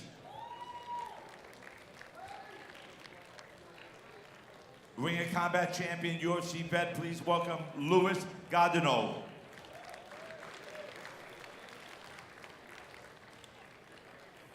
He was undefeated in Ring of Combat, became a champion, a Bellator vet, Jiu-Jitsu world champion. Please welcome Tom DeBlase.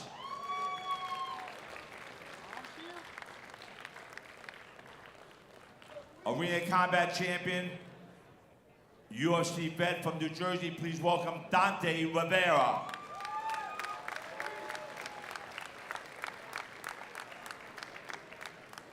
Ring of Combat champion, UFC vet, please welcome Nick Catone.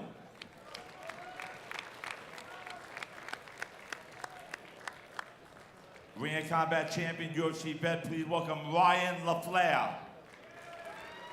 You ever got a chance to roll with Tom? Last but not least, every fight he had before the UFC was at Ring of Combat. He went on to become a world UFC champion. He pulled off one of the biggest upsets in the history of the UFC by beating George St. Pierre. Please welcome Matt the Terror Serra.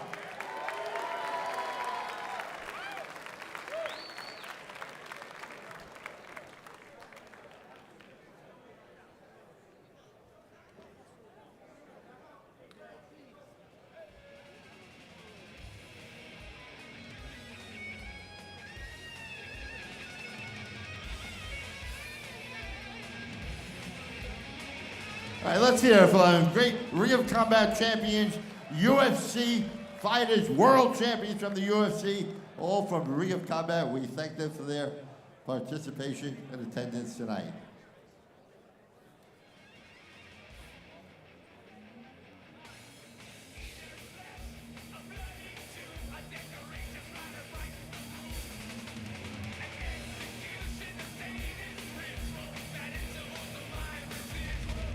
Back. We are back. What a lineup that was in the ring, huh, Bob? Hey, listen, there's always heavy-duty UFC presence here, and, you know, they're enjoying the fights, I'm sure, just like we are, Jay. We've had some barn burners. It just goes to show you, too, how lucky we are in the Northeast to have this kind of talent that's instructing and teaching the next generation. It's why there's so many people that you're seeing on that Contender Series. It's why you constantly see Ring of Combat putting out the talent that they put out and how many people they put into the big shows. That's the East Coast grind for you, Jay. You know what I mean? We've always had, in New Jersey and Pennsylvania, we've always had great wrestling. And now that the sports are evolving, you're seeing, mixed martial arts. Right now, Philly MMA, I mean, I could tell you there's 8 guys on the roster from Philadelphia right now. We are at an all-time peak in Philadelphia and New Jersey and New York. It's just a great area loaded with talent. And listen, it's not just talent, it's hard work. Yeah. You're not just talented, you got to put the work in to get there, and you're seeing a lot of people have success, like you said, from this area. And we're talking about grappling, we're talking about wrestling, we're talking about in the cage, we're talking about all combat sports. And you see how women, I'm well-rounded. loving the women's wrestling is getting better and better. I mean, you go into these grappling events, and you're seeing children, you're seeing women, and it's really a healthy lifestyle and the self-defense. skill level too. Exactly. The skill level is there. It's not like you're just seeing, it's just people doing it.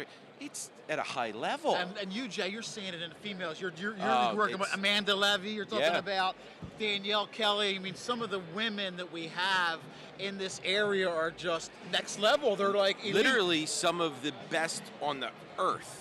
Like not locally, like some of the people you're talking about are some of the top on the planet. It's amazing. We're very lucky. It really is, and like you said, and we're privileged, we're honored. Both of us are thrilled to be here calling these fights because they're doing all the work in there for us. Yeah. You know what I mean? We get the easy job. We get the fun job. Exactly. Coming up next, we got our Albanian connection starting now. Armando Jecha out of Law MMA taking on Daniel Bastidas out of Shoot the Box Hoboken Fight Club here at the Tropicana in Atlantic City. And Ring of Armando Combat is a savage. 77. Listen, Oh, he yeah. loves this. He's a southpaw. He's going to come out, and he's going to go right at Daniel, and he's going to try to knock him out. And it's going to be an exciting fight. Bastidas 2-3 making his way to the cage. 2-3. He is on a 3-fight losing streak. His original his first 2 fights, he ended in submission. So he's definitely going to be trying to get back on the winning track tonight, taking on 4-time Ring of Combat vet Armando Jecha, the Albanian. So when Jecha comes out, expect to hear some noise, right? The Ecuadorian Bastidas making his way to the cage now.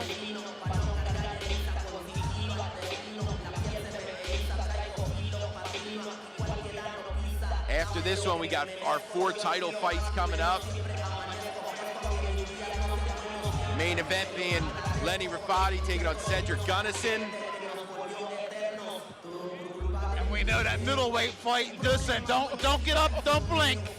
Don't blink for our middleweight title fight tonight. I'm even more happy that it's for a title, Bob, because I think it's going to make them go, if it was possible, go even further in trying to see what happens.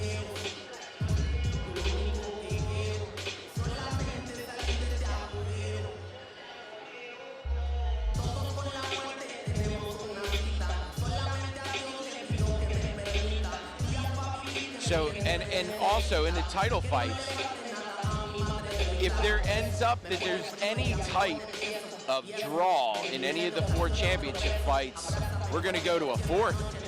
We're going to go to a 4th and deciding round, which I'm very excited to have.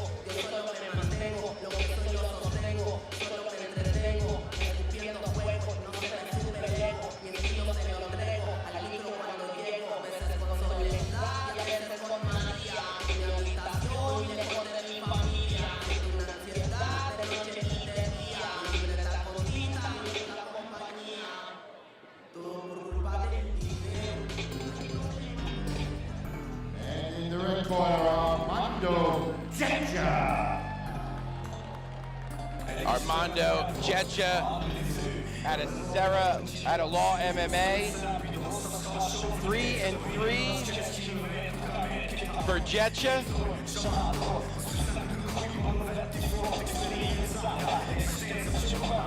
Four-time Ring of Combat vet.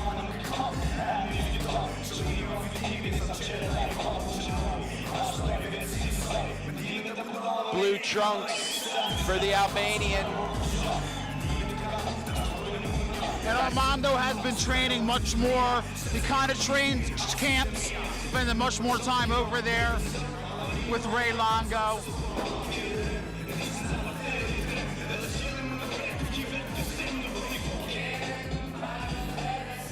Bastidas in the purple and green, blue trunks for Jetcha. Big time out, says 3 fighting rounds of mixed martial arts, 160-pound weight limit to bout sponsors, Lombardi's Famous Pizzeria, and the referee is Keith Peterson. First, from the blue corner, out of the Shoot Box Hoboken Fight Club, trained by Luis Azarano, wearing the multicolored trunks, he weighed in 115 pounds. From Colombia, welcome please, Daniel the Lightning Bastidas!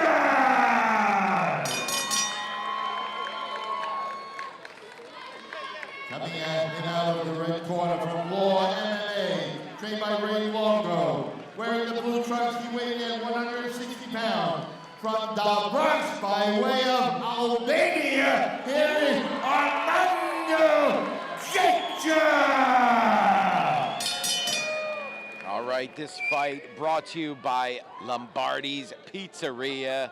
Here we go, Bastidas and Jetcha. And Bastidas with the awesome mohawk. Back when I had hair, I could do that, Jay. I wish. And here we go, the southpaw Armando Jetcha.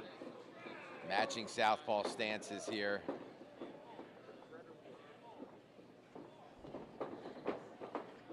Both holding center position.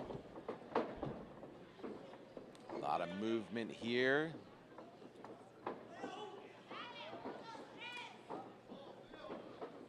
You know, Armando has always loved to strike, but I'll be curious to see. He says his grappling is underrated. He hasn't used much, but now that he's over there with Matt Serra a little bit more often, I'm curious to see if he will look to do a little bit more grappling than he usually does. Bastidas has hit him with a few rights as Jetcha has been moving forward here. And Jetcha with hands very low as he's walking in there. You see the high kick as he starts to put pressure, pushing Bastidas forward. In on the double, you called it. Look at this, puts him to the ground. Hey, listen, when you start training more and more with Matt Serra, you got to think the guy's going to be looking to use some jiu-jitsu. Instinctually, right? It just has to happen when you train with Serra. Look at this. Some strikes on the way up here. Lock them hands up. You see him trying to cross-face out of this. Jetcha able to elevate, puts him to the ground.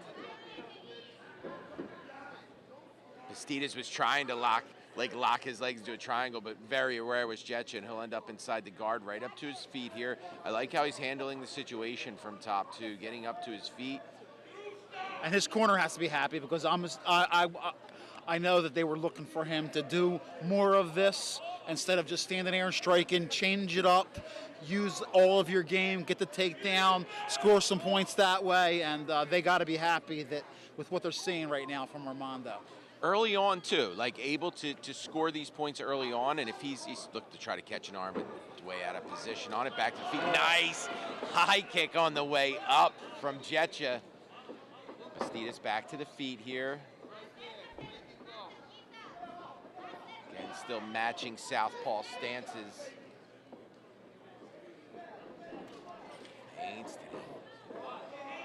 Turn that hip over on the outside kick there from Jetcha.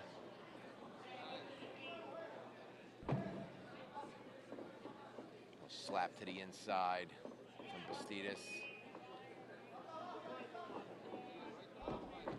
Good footwork, as always, from Jetcha. His footwork, head movement was good. He's very smooth that way, I agree. He's got real good footwork. Charge it forward, here's Bastidas. Oh, took a left on the way in. Jetcha slapped him with a right, but that left. I think Jetcha's sensing it too. Yeah, nice little elbow from Jetcha. He ate a right. But another wow. left to the jaw. That left straight right. Oh man, he's hurt. Oh, knee. That's it. Armando Jetcha. That's his best performance we've seen. Wow, congratulations Armando Jetcha, beautiful performance. first round finish here at Ring of Combat 77 for the Albanian. Man, he started landing, he hit him with an elbow, then hit him with a combo, and that knee just finished him. 3-10 into round one for Armando Getcha. What a finish. And I'll tell you what, looked great with the wrestling, control was great, footwork looked good, looked so confident from the feet. Jay, and like I said, in his previous fights, when you were fighting him, his opponent knew this guy wants to stand. Yes. Very rarely uses jiu-jitsu. Like I said, you incorporate, you vary your attacks, and now your opponent doesn't know what you're going to do. He might have been looking for another takedown, and look what happened. He caught him with that elbow to soften them up, and then the knee, and that was the end. Beautiful display there. Yeah, hit him with a left, hit him with a right, hit him with an elbow, but that knee, oh, it just crushed him. You saw him melt. The Albanian. You actually saw him look at the referee after that knee, because he knew the fight was over, Armando. What a fight, man. Always fun to watch, but he has to be happy with this performance. Definitely the best performance of his pro career, and he'll move to 4-3. And listen, Armando, he's another guy that I love to watch, and we'll put another check mark by Armando's name. Whenever he's on the card, you know that he's going to go in there and it's going to be an exciting fight every time. Yeah, Armando Getcha at a Law MMA puts together a hell of a performance. Yeah, hey, listen, the takedown early on, I think, set the tone that he was going to do whatever it took to win this fight. And what a finish. And what a finish. What a fight to end the undercard to end the non-title fights, right? What a way to end it. Ladies and gentlemen, that stopped at 3 minutes and 10 seconds of the first round. Winner by knockout, Armando Getcha. Law MMA's Armando Getcha out of Law MMA, trained by Ray Longo, our knockout winner this evening.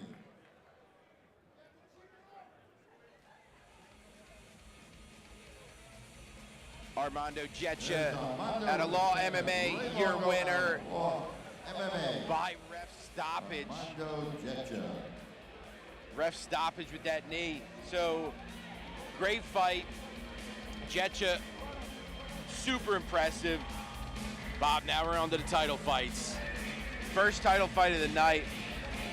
Nekruz Merkojayev out of Brooklyn MMA, taking on Sergio Dabari out of Silver Fox BJJ. This one's brought to you by Makers Nutrition. Draw your attention to the video screen. Let's check out the videos of this title fight.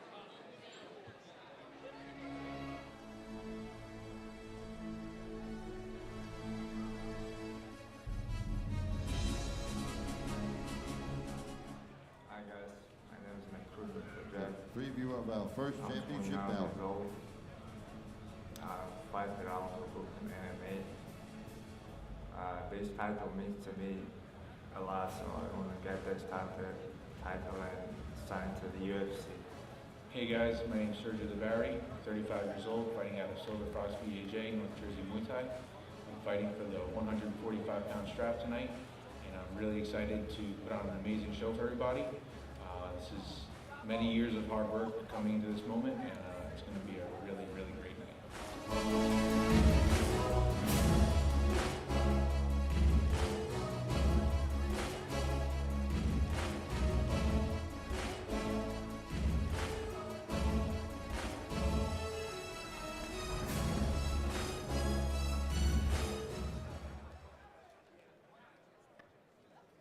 Like you said, Sergio Dabari, the last fight, last Ring of Combat card, he lost his opponent. The night of weigh-ins, so he didn't get the fight, and he had a layoff.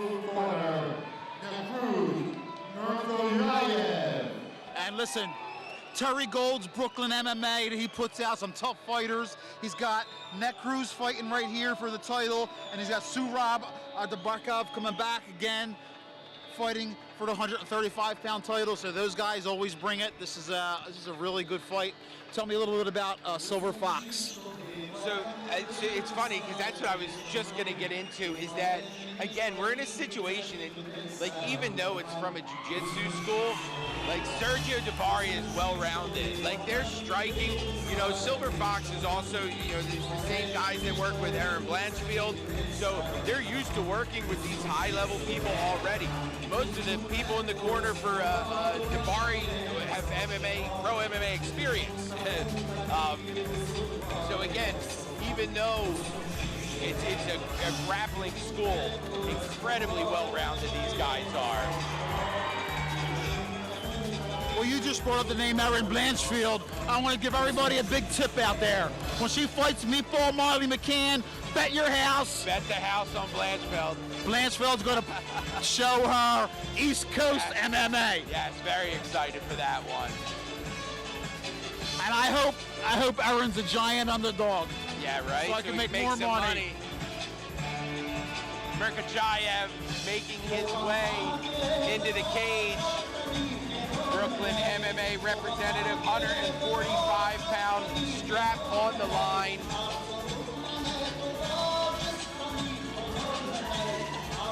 Title fight brought to you by Makers Nutrition. Black and white trunks for Necruz. All right, here comes the Silver Fox representative, Sergio Dabari. Sergio Dabari.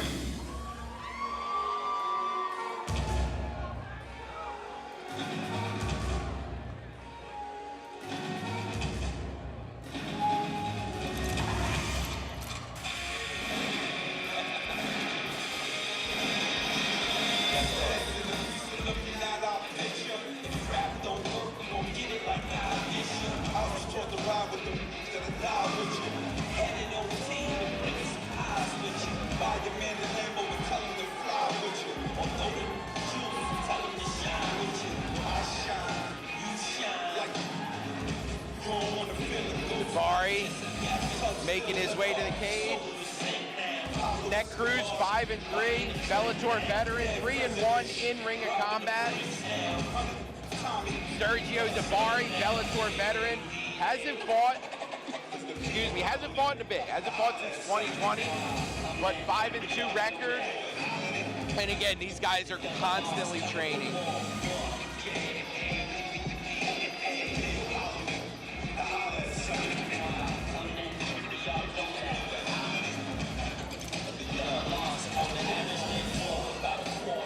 Everything is bad for nowadays, so we drink a lot of water. Talk about you so rich, niggas know that your parents probably think they got a daughter. Yeah, we the boys that bring all the talent. Three 5-minute rounds for these championship fights. If there is by chance any type of draw, there is a 4th round that can be enacted for these title fights tonight. Black trunks for Dabari.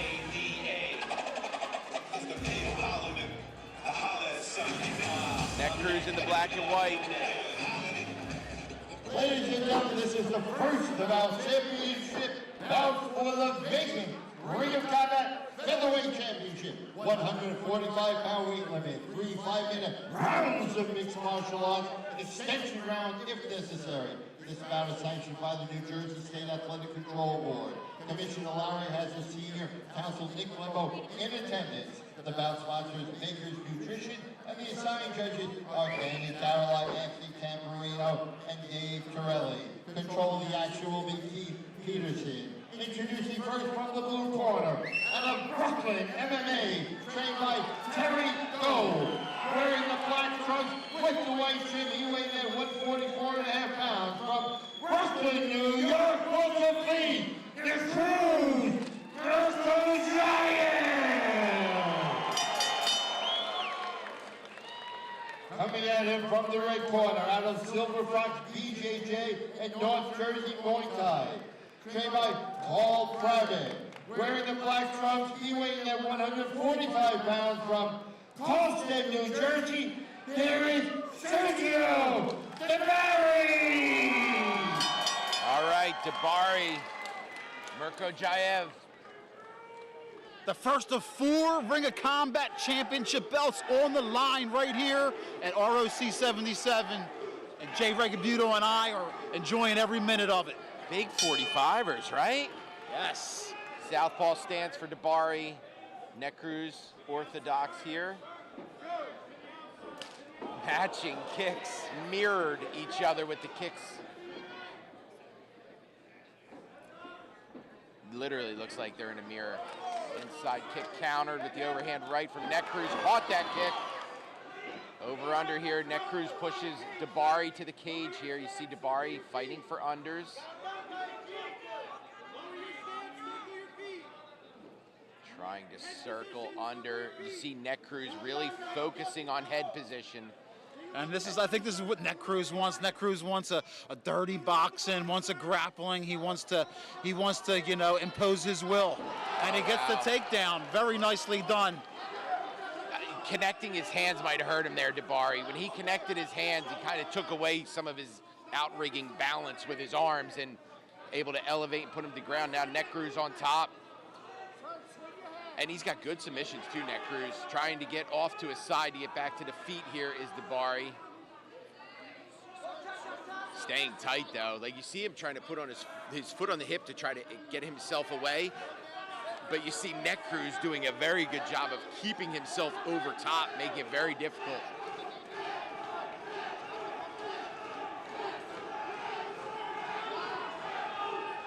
He's got good position here, Neck Cruz. That arm is right there for him, Jay. Yeah, so Dabari being able to put that butterfly in was able to square everything off. Very good job of focusing on getting that one thing in that can at least get him safer. Now, the thing is from here is you're not winning a fight from this position unless you're trying to really finish somebody. I think it would be in Dabari's best interest to try to get separation and get back to the feet here. Because Neck Cruz is good from this situation. He's very good at controlling. He may not even really try to pass. He may just stay here and do damage. And when you're up against a cage like that, sometimes without room and maneuver, you're just a sitting duck. And Neck Cruz, a very good job of controlling the situation right now. He's scoring on ground and pound without a doubt. Dominant round thus far. And like I said, he's not even attempting to improve his position. He's fine scoring right here. Now you see him opening the guard, looking to try to get himself to an arm lock position here, and he's scooped under on the arm. Good attempt by Dabari, but I feel like he's got to get back up to the feet. He's got to use that opportunity to push away. Neck Cruz is incredibly comfortable here. Listen, these Russian guys, easier said than done, it's a right? different level of grappling, and I learned that from Bill Algeo, who's in the UFC right now, and he's a fighter who was a black belt in jiu-jitsu. And I asked him, Bill, you go out there and you want to do Muay Thai, you want to strike with your fights. He says those Russians, it's a different level of grappling. It really is. He says why you have to be well schooled every place. Because on top of them being good at positional, they're so hard to spend. Oh wow, he is landing some shots here again. He has no reason to even leave the position. He's doing enough damage from where he's at that he's winning this round already. Dabari trying to get some space. And I see what Dabari's doing. Dabari is trying to trap hands. He's trying to get to triangles. He's trying to get to arm locks. If you're going to win from this position, that's what you have to do. But easier said than done against a guy like Neck Cruz on top of you. Neck Cruz coming over the top with lefts now. Even when the guard's open, he's not trying to pass it. He's not scared from this position. And he's laying heavy wood right now, Jay. Posturing up, landing shots here. He's making Dabari very uncomfortable. He's been on top since probably, 20 seconds in or so. And controlled. And has done damage from inside this guard. Dabari again opens up his guard. Postures up in hammer fist. Now over the top of the left is Neck Cruz.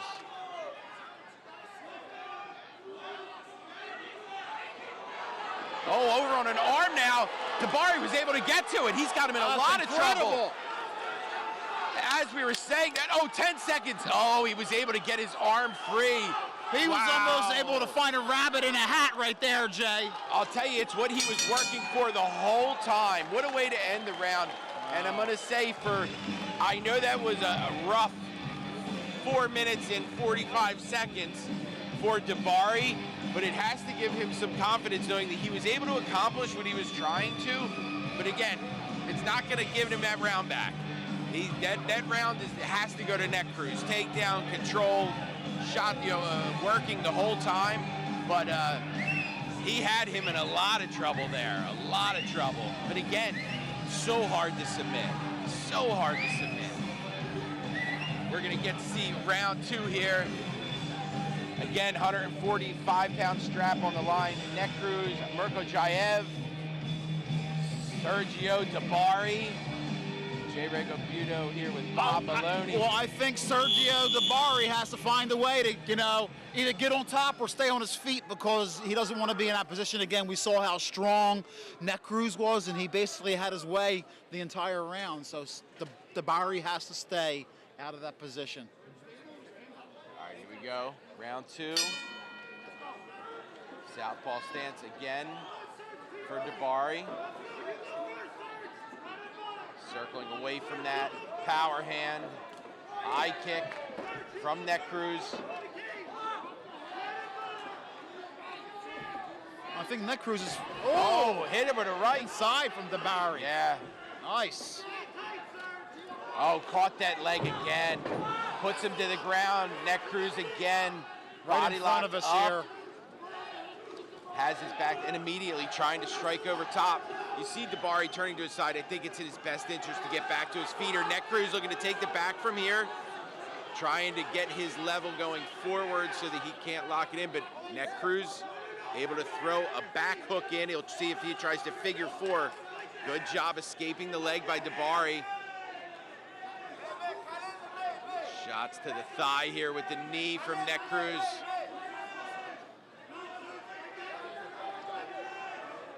Yeah, his corner is calling to fight the hands. They need him to get this unlocked so he can get off the cage here. Neck Cruz is in a good controlled spot here. Dabari grabs that leg, takes him to the ground. He's gonna have to get his right, there's that right arm. He needed to get that right arm through so he could turn and face Dabari. Well manufactured and getting himself to a better position here. And he's almost on the back, hooks in. Oh, Bob, What a great transition. Like you said, he was patient, Jay. He was patient looking for that one spot. And Neck Cruz, very good job of defending himself here, but look at this. He's gonna body triangle off from here. Dabari, very good job of keeping the back. That one-on-one's keeping him there, Bob. That left hand on the left wrist is all that's keeping him on there. He's moving through with that body triangle, and he's gonna be able to secure this spot. Now Neck Cruz is in a lot of trouble. That body triangle is tight. Body triangled off to the bottom side, so it's gonna be really hard for him to break it. Turns into it. Yeah, so his corner is telling him to get up. Oh, look at this. He's throwing a threat with that right hand.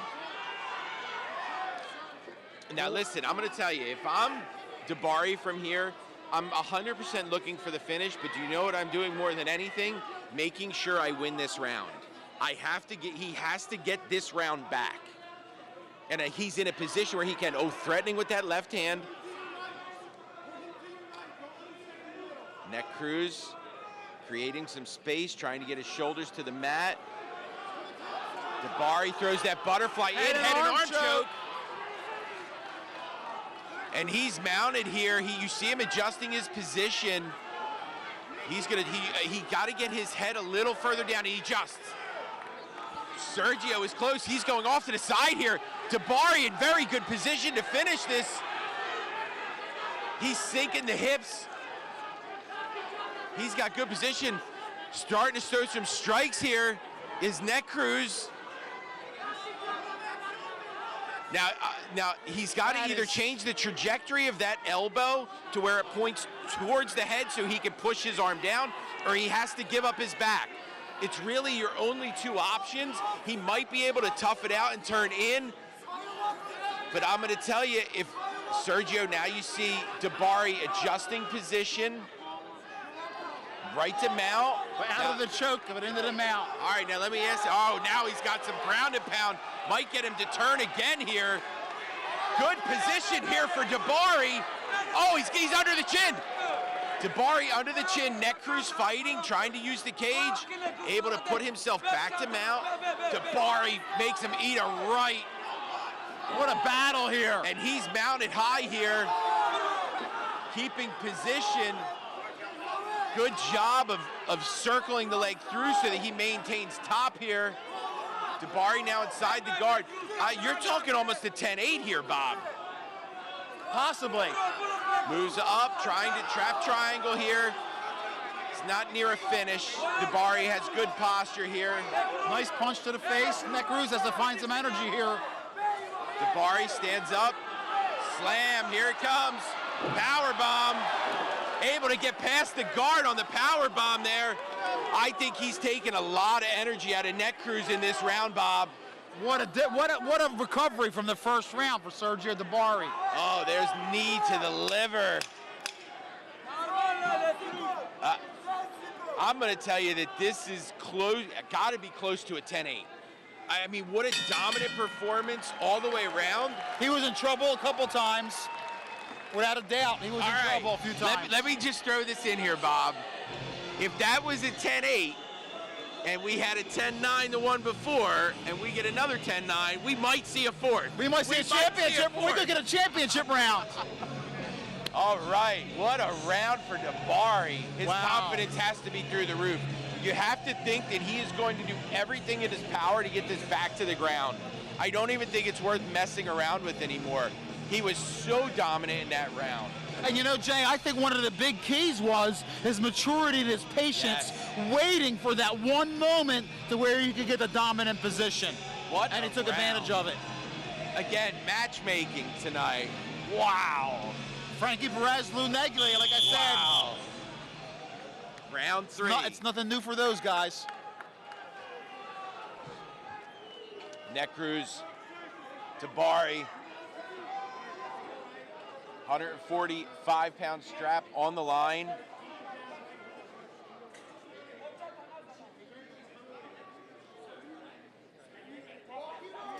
Featherweight championship on the line here. ROC 77, third and final round, possibly the final round. So you definitely see they're weathered. Both of these guys are jacked. These guys put are a lot gassed. into the last 2 rounds. Absolutely. And listen, we talk about that body triangle, but that takes a lot out of your legs. Yeah, you're right. That control took a lot out of him. And you can see just Sergio is just bleeding pretty good from his left forehead. You can tell both of these guys, the last 2 rounds gave it everything they had. Oh, catching left, right here is Necruz. Catching some combos here. In on the single, pushes to the cage is Dabari. Man, if Dabari is able to get this takedown, this will be huge. You see him trying to sprawl, but he's kind of pinned against the cage here, is Necruz.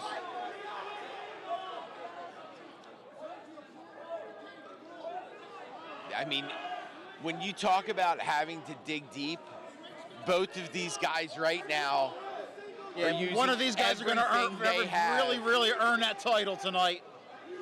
Oh my gosh, I almost feel bad if it would go to a 4th. What a fight. Single leg here for Dabari. Well, we're going to find out about gas tanks tonight if we do wind up in a 4th. Sprawled out. Let's see. Oh, look at this. Drives himself back up, Dabari. Switches legs. All right, now he doubles up. If he's able to connect his hands. Nice sprawl. He's going to put him on his back, Necruz. Huge. Butterfly in, looking for the leg. Ashi's up. He's outside heel hook here. Good job of splitting the control from Necruz. He's got the bite. And I'll tell you, turning away like this, able to slip, able to heel slip, puts himself to 50-50 here. Has to watch out for the inside heel. Knee bar peels his leg free.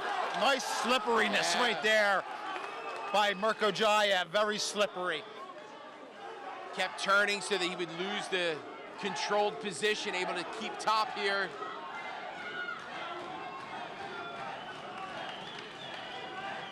Neck Cruz top position inside the closed guard of Silver Fox's Sergio Dabari.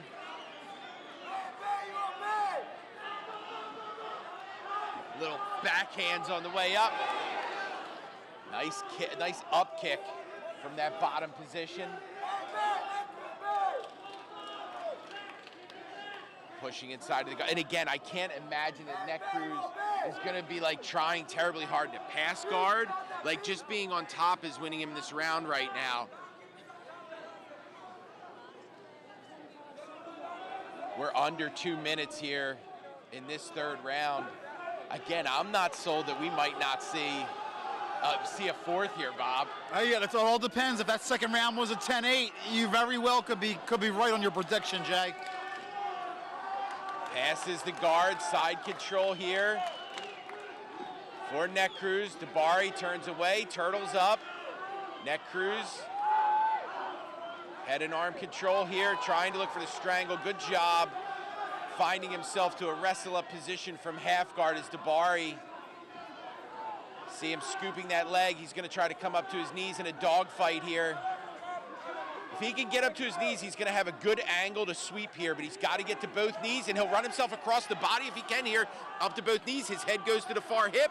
He might get this sweep. Oh, good job of driving the hips back in and negating it by Neck Cruz. And I'll tell you, that was a well-manufactured wrestle-up from Dabari, but just stifled right at the end, and he's flattened back out now by Neck Cruz.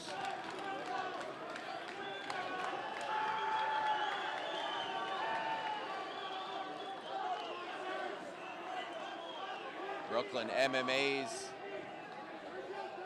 Neck Cruz, Mirko Jayev in control of this third and final, possibly final round. Oh, mat return for Neck Cruz. Good job, Dabari, getting his hips free. Final 10 seconds here. Looked to go side triangle. Neck Cruz isn't going to let him connect those legs in this last few seconds. All right. Well, Jay, I'm going to let you hold it down here, and I'm going to go see and talk to the winner if we have a winner yet. If not, I guess I'll see you back here in a minute.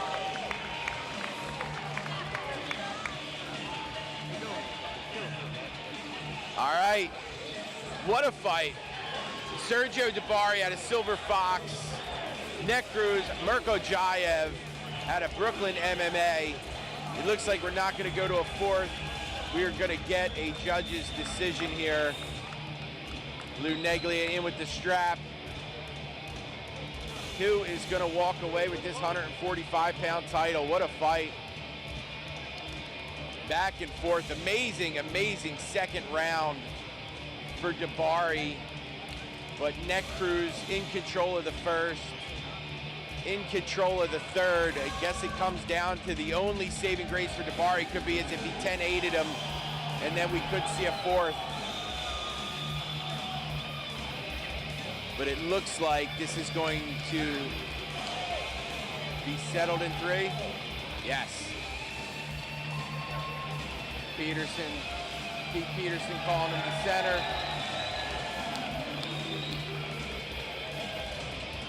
Neck Cruz got to hop off the cage. All right, let's take it in for the official announcement. Ladies and gentlemen, we go to the judges' scorecards. All 3 judges scored the fight the same way. They all had it 29-28. Winner and new Ring of Combat Featherweight Champion. He came out of the blue corner, Neck Cruz, Mirko Jayev. Mirko Jayev, our new Ring of Combat Featherweight Champion. Your winner, Neck Cruz, Mirko Jayev, moving to 6-3, and your new Ring of Combat 145-pound champion. What a fight. Controlled the first, controlled the third. We're going to kick it into the cage with Bob Maloney to see what Neck Cruz feels and what he's in store for. on his next bout. What a fight. That Cruz, congratulations, man. What a great fight. First round, thought you pushed him around. Same thing in the third round, thought you had the second round. How does it feel to take that Ring of Combat belt back to Brooklyn MMA? Yeah. First, thank you, New Jersey, for having us here. Thank you, my friend over here. Support me. Woo! Yeah, this battle means to me a lot. Because for my country, nobody has this belt, like this championship belt. And Tajikistan have a so big a fan base, so we don't have a UFC fighter yet. So I want to be the first Tajikistan guy in the UFC. Yeah. Well, you got your Ring of Combat belt. Maybe the UFC is next. Congratulations. Your new Ring of Combat featherweight champ, Cruz Murkojayev.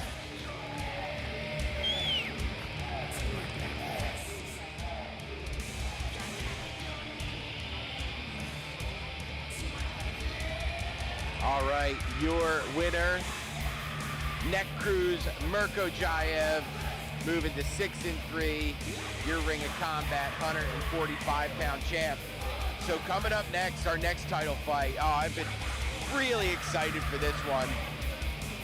Troy Green at El Nino Training Center taking on 302 BJJ's A.T. McCowan. This one brought to you by Benson Hurst Construction and Roofing.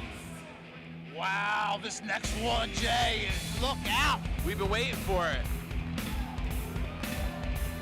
This will be for the 185-pound title.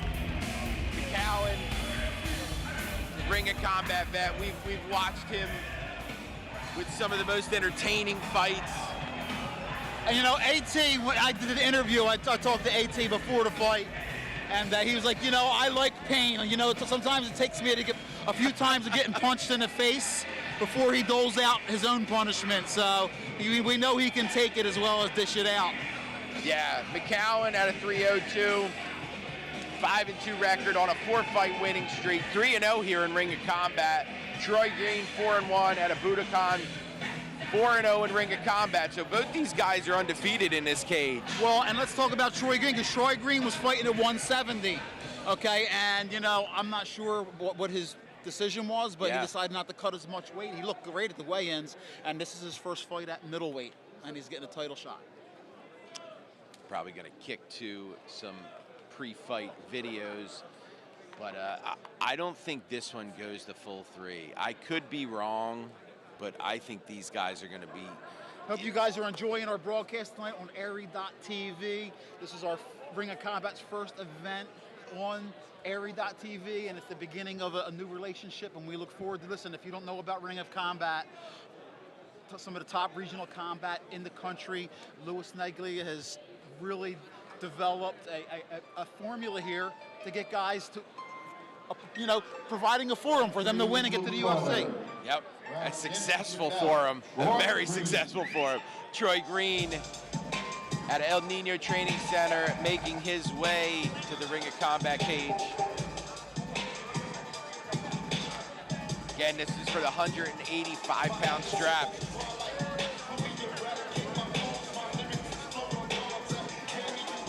First, we call your attention to the video to preview this fight.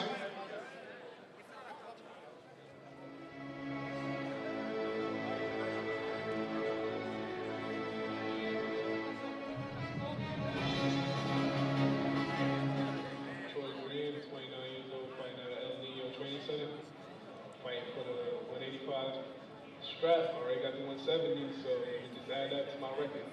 You know, I'm here to get cracking. My name is A.T. McCowan. I am from 302 BJJ in Wilmington, Delaware. I'm fighting for the 185 middleweight strap.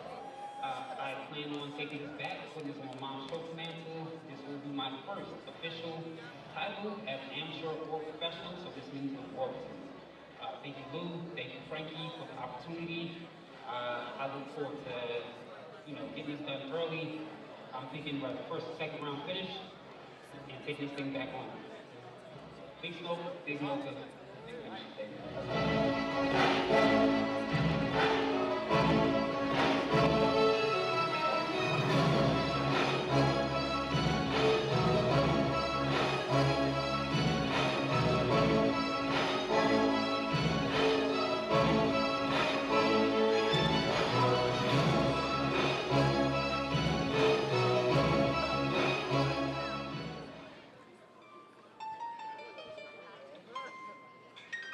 despite being out of Delaware, Here comes Troy Green.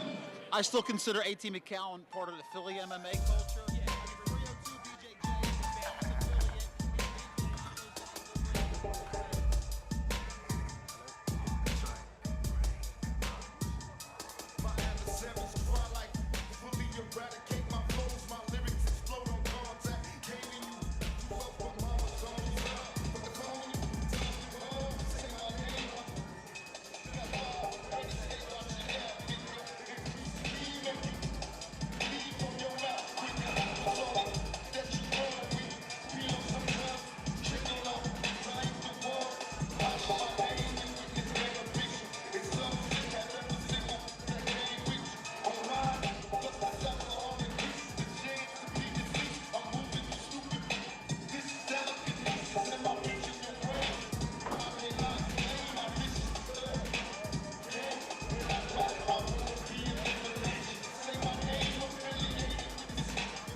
A.T. McCowan, 302 BJJ, 5-2 record, 3-0 here in Ring of Combat, making his way to the cage. Already in the cage, 4-1 Troy Green. And look at A.T. McCowan's walking. This is a guy that enjoys himself. He's singing to somebody in the audience. I want him to sing to me. A.T. always having fun.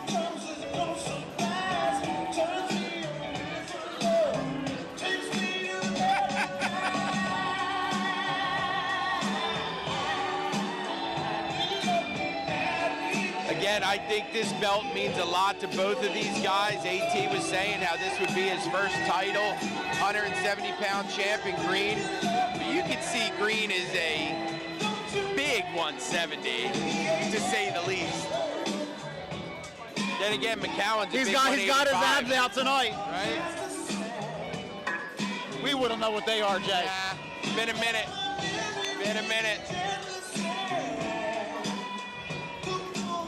Especially that many of them. He's got a whole bunch of them. That's like a 12-pack. I'm just sticking to the 1-pack.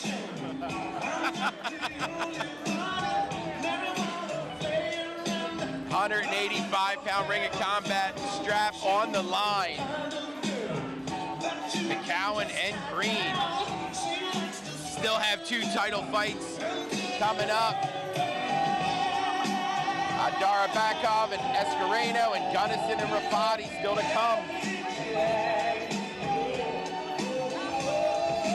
3 5-minute rounds here for the Ring of Combat. 185-pound strap.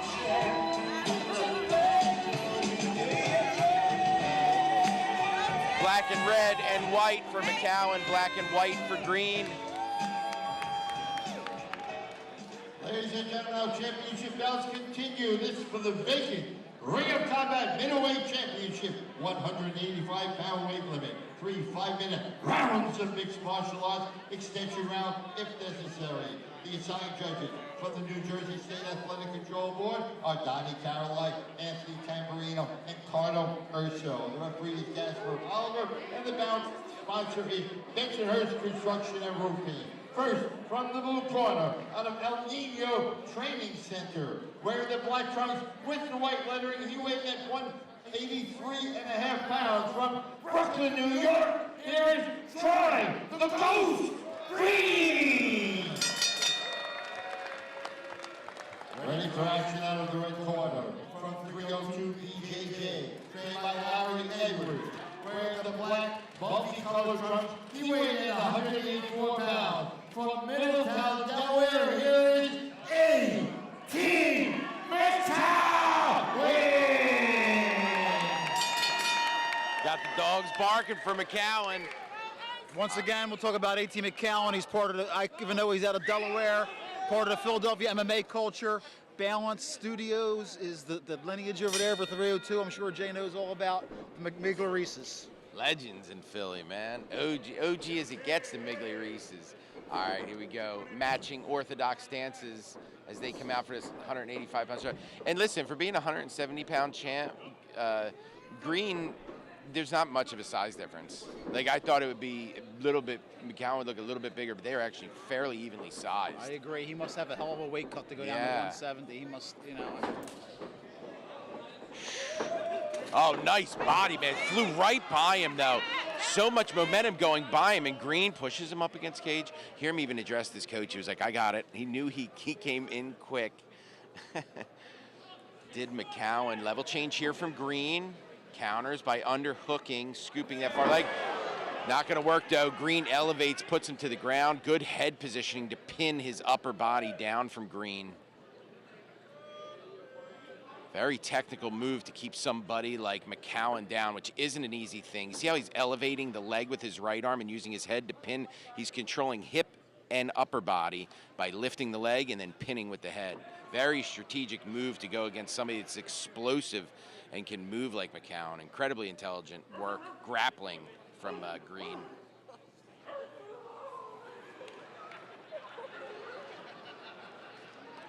Overhook here. AT is just having too much fun out there. He is, even from the bottom position. He's trying to get up. He's trying to get himself up, but again, Green, look at where he's focusing, his head positioning. He's focusing on flattening him out, and he's actually focusing on moving, too, to a better part of the guard.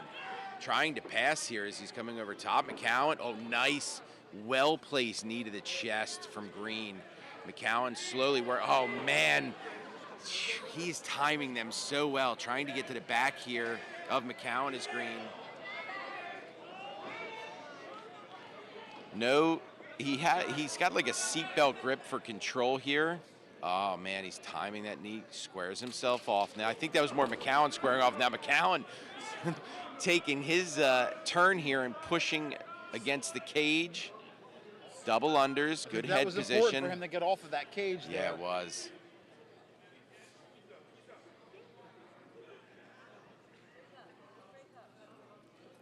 Again, 185-pound title on the line. A.T. McCowan at a 302. BJJ pressing with that single up against the cage here, trying to get the 170-pound champ to the ground. Troy Green trying to sneak around that second one, but waiting for that hand to disconnect and waiting for that hand to cross center was Green. He's going to turn it into a Kimura. Now, he might just not abandon, but just like fall position and use this. Now, here's the thing. Even though McCowan might not be in danger of an arm break here because the hand is in front of the body, it's incredible upper body control. And Green can absolutely just use the grip to get himself back to the feet or reverse the position. And I believe it's what he's doing. He may even use it just to stand back up. McCowan being very patient. Understands he doesn't want that to happen. Follows him up to the body lock. Green uses it to get up off the cage. Squares him up. Over under, matching over unders. Little touches here from Green. Hey, listen, we've had a lot more of the clenching and the you know the close in clench game than I thought we would see thus far. Knee. Oh, looking to step across. Trying to move McCowan isn't easy. Trying to push him away and circle away from him isn't easy. Nice knee from Green. And well placed. He's been well placed on those knees. When McCowan was on the ground, those knees to the body were very accurate. Some separation. Here we go, back to the center of the cage. I think this is what McCowan wanted. And there, McCowan always does this. He'll go lead, or he'll even go with his left right to the thigh.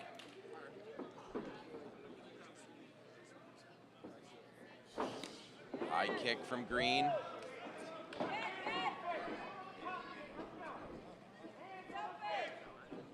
Holding center position here.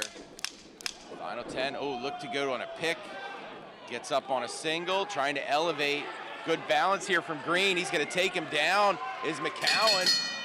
Good way to end the round, but it's the beginning of that round with the knees to the chest from the down position. Hey, listen, both of the guys had their moments. Yes, they did. You know, tough round to score. Going to see round 2 of our 185-pound championship match here. See Earl Trouble Small, another high-level mixed martial artist, and the owner of 302 BJJ. We're there working on A.T. McCowan, along with Larry Edwards, who's his spiritual advisor as well as, you know, one of his coaches. Man, you're right. 70 has to be a hard cut for Green. He is put together, man. Good first round. Really fun first round.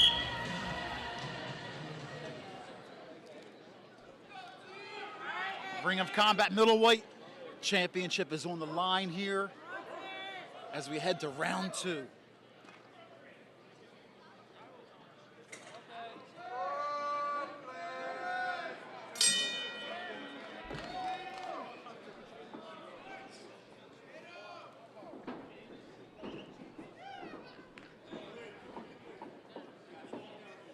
I don't know if I've seen many fighters that have as much fun in there as A.T. McCowan does. Wow, left, right.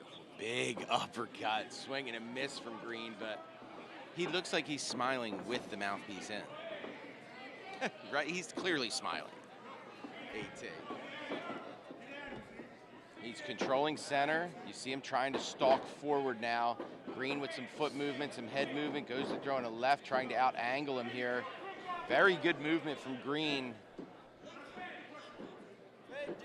Now, Green moved to southpaw, and he went orthodox. A.T. McCowan was orthodox. Now overhand right. Oh, nice short right. Yeah, Land came from McCowan. underneath. That was beautiful. Oh, man. He went uppercut, overhand right combo. Missed both, but he had some bad intentions with them. Hard kick from the outside for Green.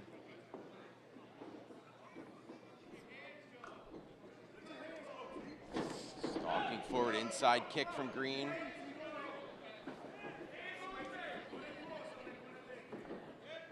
Pushing forward. Nice right again. Let's see what he could do from the cage this time. Knee to the thigh. Trying to answer back, but doesn't have the position. Nice little slap to the right, or slap at the right here from Green. They're timing each other's shots well. He's timing the knee well, timing that right well. You see him trying to cross the head over to make that more difficult. Nice knee to the body from Green. Single, trying to elevate here is McCowan. Trying to trip that far knee. See if he can elevate here. Pulls away from the cage. Good balance from Green. They're trying to get his right foot to sweep forward, but it's his balance. And there he goes. Oh, but Green right up. Very slippery. Well, right back onto that leg. Good. Whizzer's going to get that squared off into more of a body lock position where he's pushed against the cage.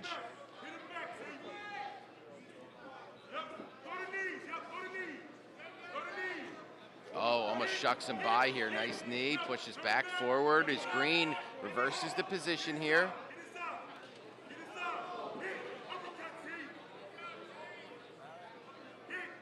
Body shots here.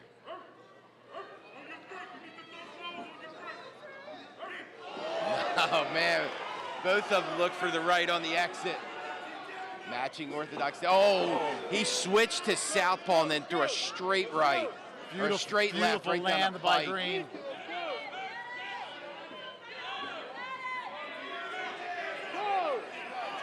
Oh, man. Nice lunging right from Green. Oh, big hook and then a big uppercut. Southpaw stance again now for McCowan. Moving a bit more labored is McCowan. Oh, man, nice high kick. Matches back with a body kick, now presses Green against the cage.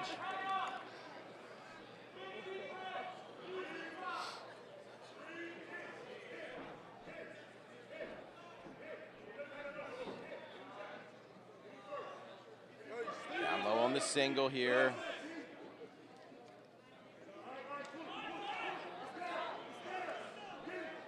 Trying to force him to the ground. Again, kicking with that right leg. This will be the second time he was able to accomplish that. If he's able to get that post leg down, gathers both legs now.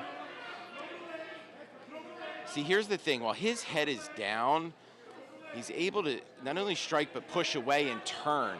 Remember what Green was doing, where Green positioned his head on the shoulders, right? So that his posture came up and he lifted the legs. It was a way to keep the legs high and the head low so that he can't come up. You have the opposite here. He's keeping his head low to the hips. That allows the upper body of Green to get up. And Green will make his way back to the feet and immediately start comboing out. 1-2 as he pushed to the cage, answering back with a left. Nice combo in the middle here to end the round. Hey, listen, what a great, well-matched up, even fight so far, man. We're going to the third round, and nobody, we don't know who's ahead in this fight. So glad I'm not a judge, right? All night. I couldn't do it. Night. I'm so glad I wasn't a judge. Especially because, a young man who's working hard, his paycheck and his career is so dependent on the judge many times. Yeah, their next paycheck depends on the judges, for sure, especially in this situation.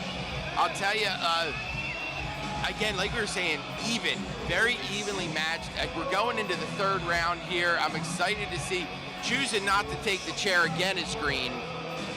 He didn't in the last round either. I feel like his energy might be a tad higher than McCowan's right now. Not energy, but physically, it seems like he's less labored in there when he's moving.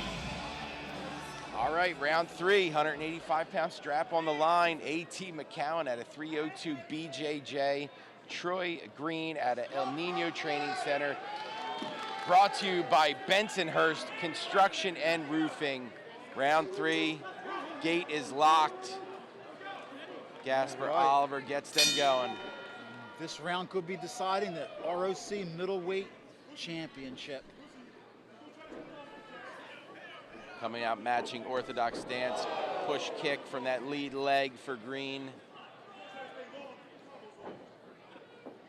Cowan still controlling center. Has been most of the time. You see him feigning in for that thigh punch. Oh, man. Brought that knee up as he was coming in. So I'm going to tell you what, Bob, that's one thing I'll say, is he's probably watched, obviously Green's watched him, and those thigh punches, watch for that leg coming up for a knee as he goes to punch those thighs. He's going to catch his head coming down as he's leaning down. So that's one thing I would watch if I was McCowan, is that thigh punch that he likes to do.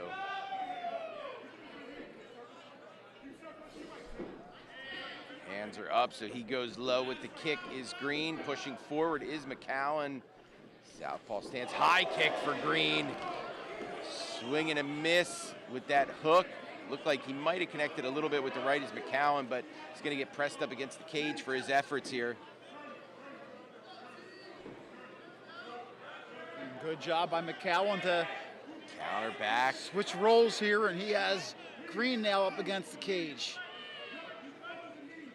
And he looks like he has much more energy in this round, right? And McCowan looks like he had a burst of energy come back to him, pushing here forward. Green countering back with that underhook, looking to press him against the cage.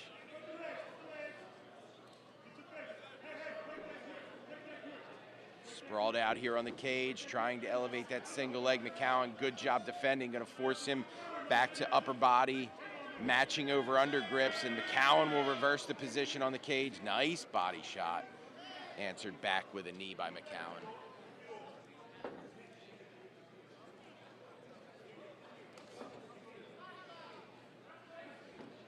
Controlling the cage here is McCowan. That's the second time he tried to step in front. Was Green, but able to counter and press back to the cage. Trying to lock. Let's see if he can do it again. This will be the third time he's successful at this little kick out if he can. And he hears corner yelling, kick it, kick it. They want him to kick that leg out. He needs to find balance with the right leg first, and then he'll be able to use the left leg to kick it out. But I think right now he needs that right leg and head position to keep Green away. Yeah, just not able to get to that position. Green, very good defense. Nice knee on the way out.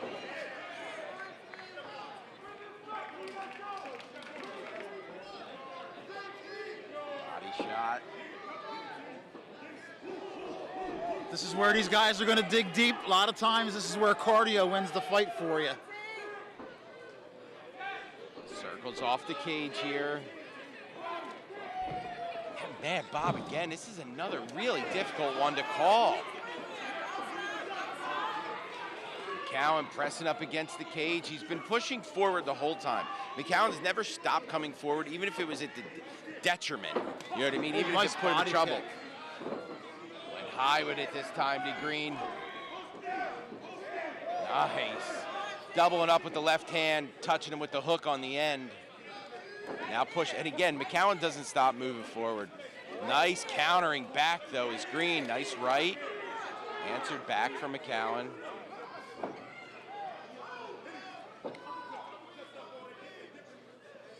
McCowan, some cage control here, pressing Green up. I still don't know who's winning this fight, Jay, to be Right. honest Oh, with you. no, You know, nice knee. Both guys Green. have had their moments of scoring.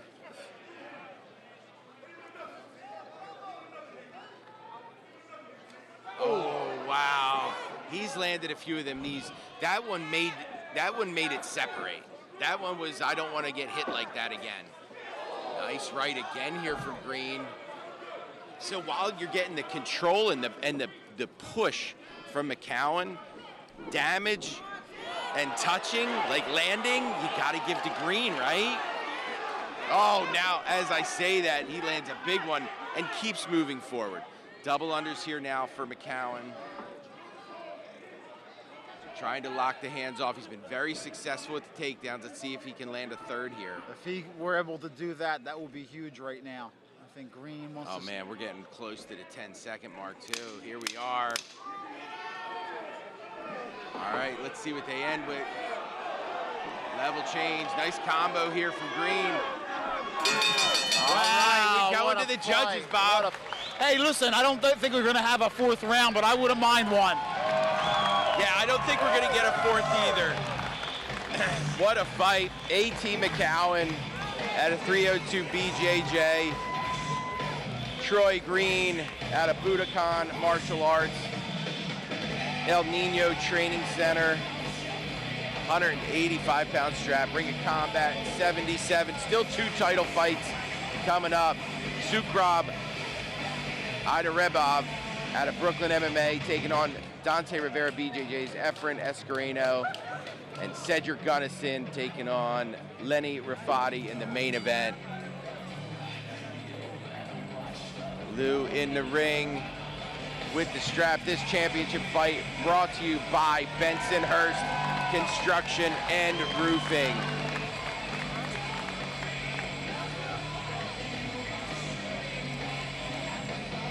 Again, what a fight.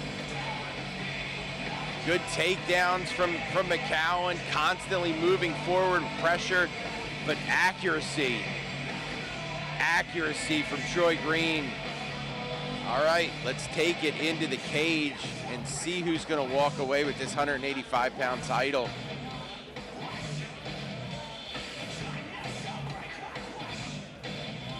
Waiting for the final tally.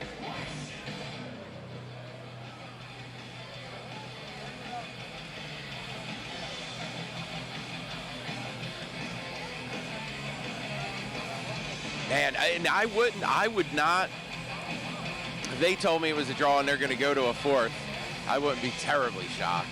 It was that close.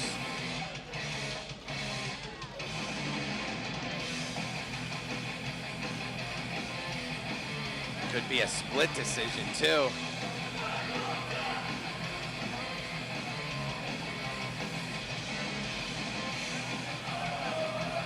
All right. Looks like they're giving in the final tally.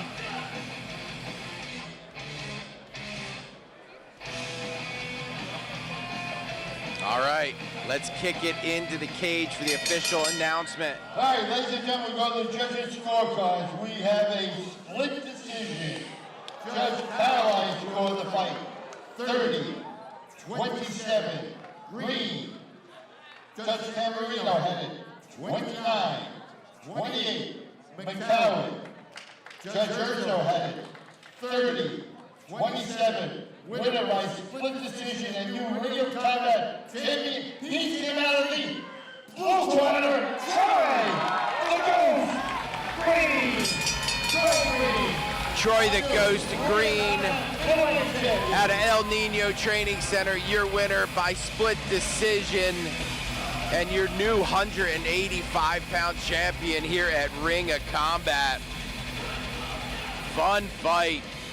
Hats off to A.T. McCowan as well for a fun championship fight brought to you by Bensonhurst Construction Roofing. Let's kick it into the ring here after we get a picture so my man Bob Maloney can talk to the new champ, Troy Green. Congratulations. What a beautiful performance. Two warriors out there. Listen, you said it before, you had the 170-pound title. Now you got the 85. What's the future for you?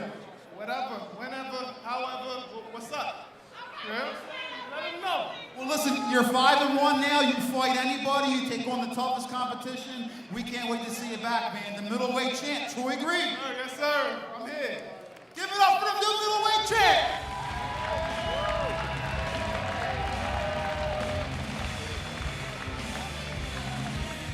New middleweight champion, Troy Green at El Nino Training Center.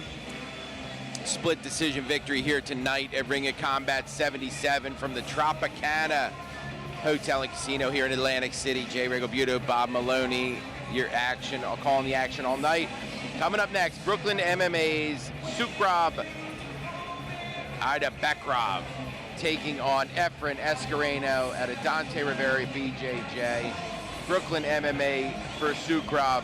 Title fight's going to be brought to you by Gold Coast Funding.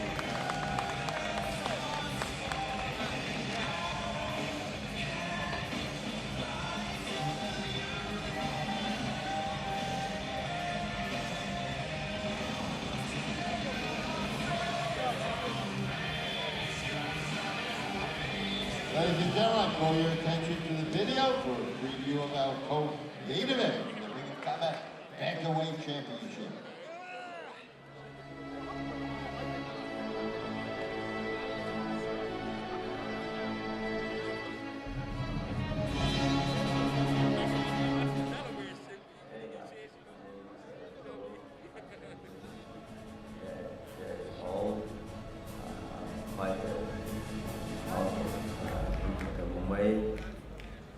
This is my chance to become a champion and sign and get contact with UFC.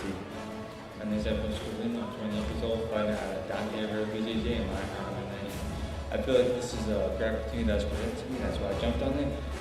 And I see like I'm able to control him on the ground and I'm bearing him on the feet. All I know is the strap is coming home with me no matter what.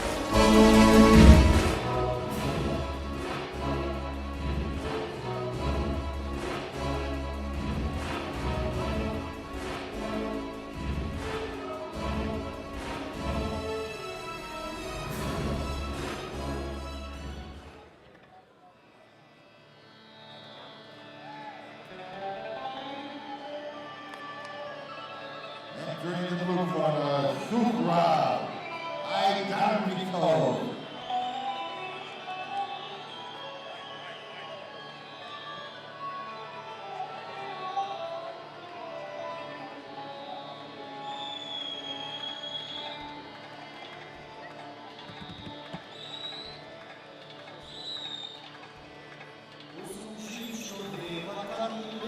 £135 strap on the line. Efren Escareno out of Dante Rivera BJJ taking on Sukrab Ida.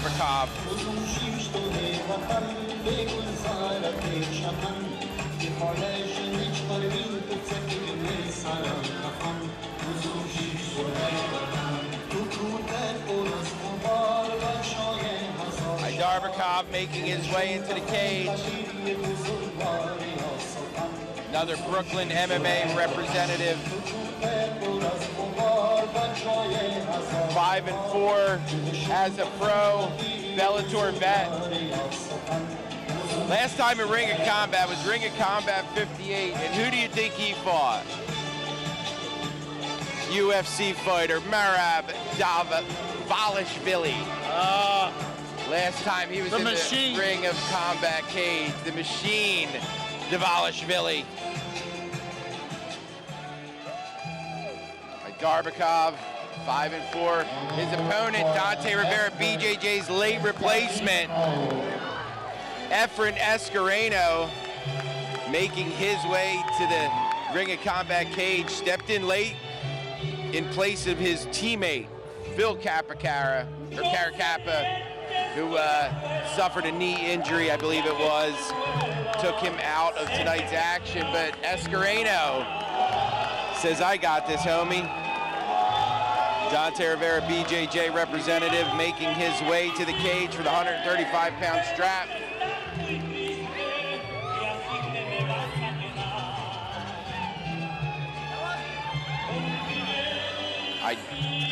Darbakov in the black and gray. Again, representing Brooklyn MMA. Still have our main event coming up after this. Lenny Rabati taking on Cedric Gunnison for the 155-pound strap. Amazing night of fights. Amazing. Jay Regalbuto here with Bob Maloney from the Tropicana in Atlantic City. Escareno in the black and white. Black and gray for Darbakov. Ladies and gentlemen, this is our co-main event for the vacant Ring of Combat Bantamweight Championship. 135-pound weight limit, 3 5-minute rounds of mixed martial arts, extension round if necessary. The bout sponsor is Gold Coast Funding, and the assigned judges are Anthony Tamburino, Dave Corelli, and Cardo Urso. The referee is Jasper Oliver. Introducing first from the blue corner out of Brooklyn, MMA, trained by Terry Gold, wearing the black and gray trunks, he weighs in 135 pounds. From Brooklyn, New York, Brooklyn, please, Supra Bardashi Agamico!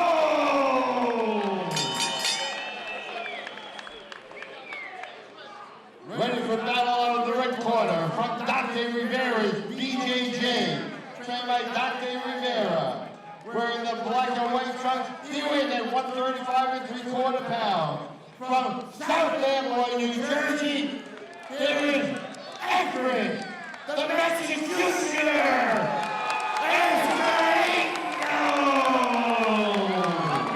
The Executioner, Efren See how I switched that? Yeah, that was clever. Sukrab, Darbakov. All right, 3 5s on the clock. No touch, right at it. Darbakov, combos, spinning kicks. Is coming out. Wow. Throwing everything in the kitchen sink. You ain't kidding. Look at this, immediately pressing back forward is Escareno. Nice combo by Darbakov. Escareno in on the shot. Nice counter to that underhook there. Heavy wizard trying to bring the head up here. Escareno trying to change his levels, trying to get Darbakov to the ground. Man, Darbakov used that head to change position. Nice combo again. Man, Darbakov came out here on a mission. Man, you think it was with the late replacement, he's just trying to overwhelm him. But Escareno's taking everything. All right, kind of a rough shot there from Escareno. Man, he landed about 4 or 5 right there. Sukrab is just throwing everything he could find. Uppercuts, Spins. hooks, everything. I think we've had 4 or 5 spinning kick attempts already. Oh, that left hurt. Darbakov hit him with the left and then a straight right. Escareno, again, has been eating everything. Another left right by Darbakov. And even though Escareno is controlling the center here, Darbakov's accuracy is just, he's been landing the majority of what he's throwing. And Escareno, while he's throwing, isn't landing. That left by Darbakov just keeps hooking inside and landing. Oh, there it was again. He went right left. That left hook is just landing almost every time by Darbakov. Escareno trying to tie him up now. Darbakov's left is just finding its way through. And the pressure has been non-stop since the opening bell. Escareno, what's he do? Hands up and just keeps moving forward, trying to get to a body lock position. Level change here. Escareno trying to lock his hands, drags away from the cage. He has to feel relieved, Bob. He has to feel relieved right now. Sukrab by Darbakov had an onslaught of offense from the feet in that first part of this round. Escareno needed to slow this down. This is where he had to get the fight to, Bob. Absolutely. Even if it was to get to the second round. Now, I'll be honest with you. There looks like there's a significant difference in skill from the ground so far. Escareno's jiu-jitsu so far as moving from this bottom position, even though Darbakov has that butterfly leg in, like Escareno looks very comfortable from here. Like very balanced, even with that butterfly hook in. You see him trying to elevate to push away. Now he's got both butterflies in. Escareno just keeps pounding. No reason to even pass here if he's landing punches.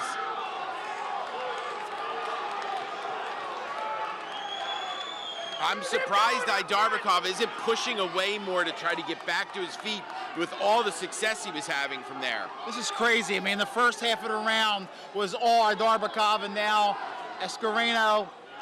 Right? Like a reversal of roles immediately. But again, this is going to be the separation that we're going to see. I imagine next round, Escareno is going to move much more quickly in trying to get this to the ground. Not that he didn't in this round originally, but I just think the problem was Darbakov, I feel like he had that first minute planned. See him trying to push away now. Escareno doing a very good job of staying very tight to the legs so that he can get himself. Look at this, moves himself right to mount.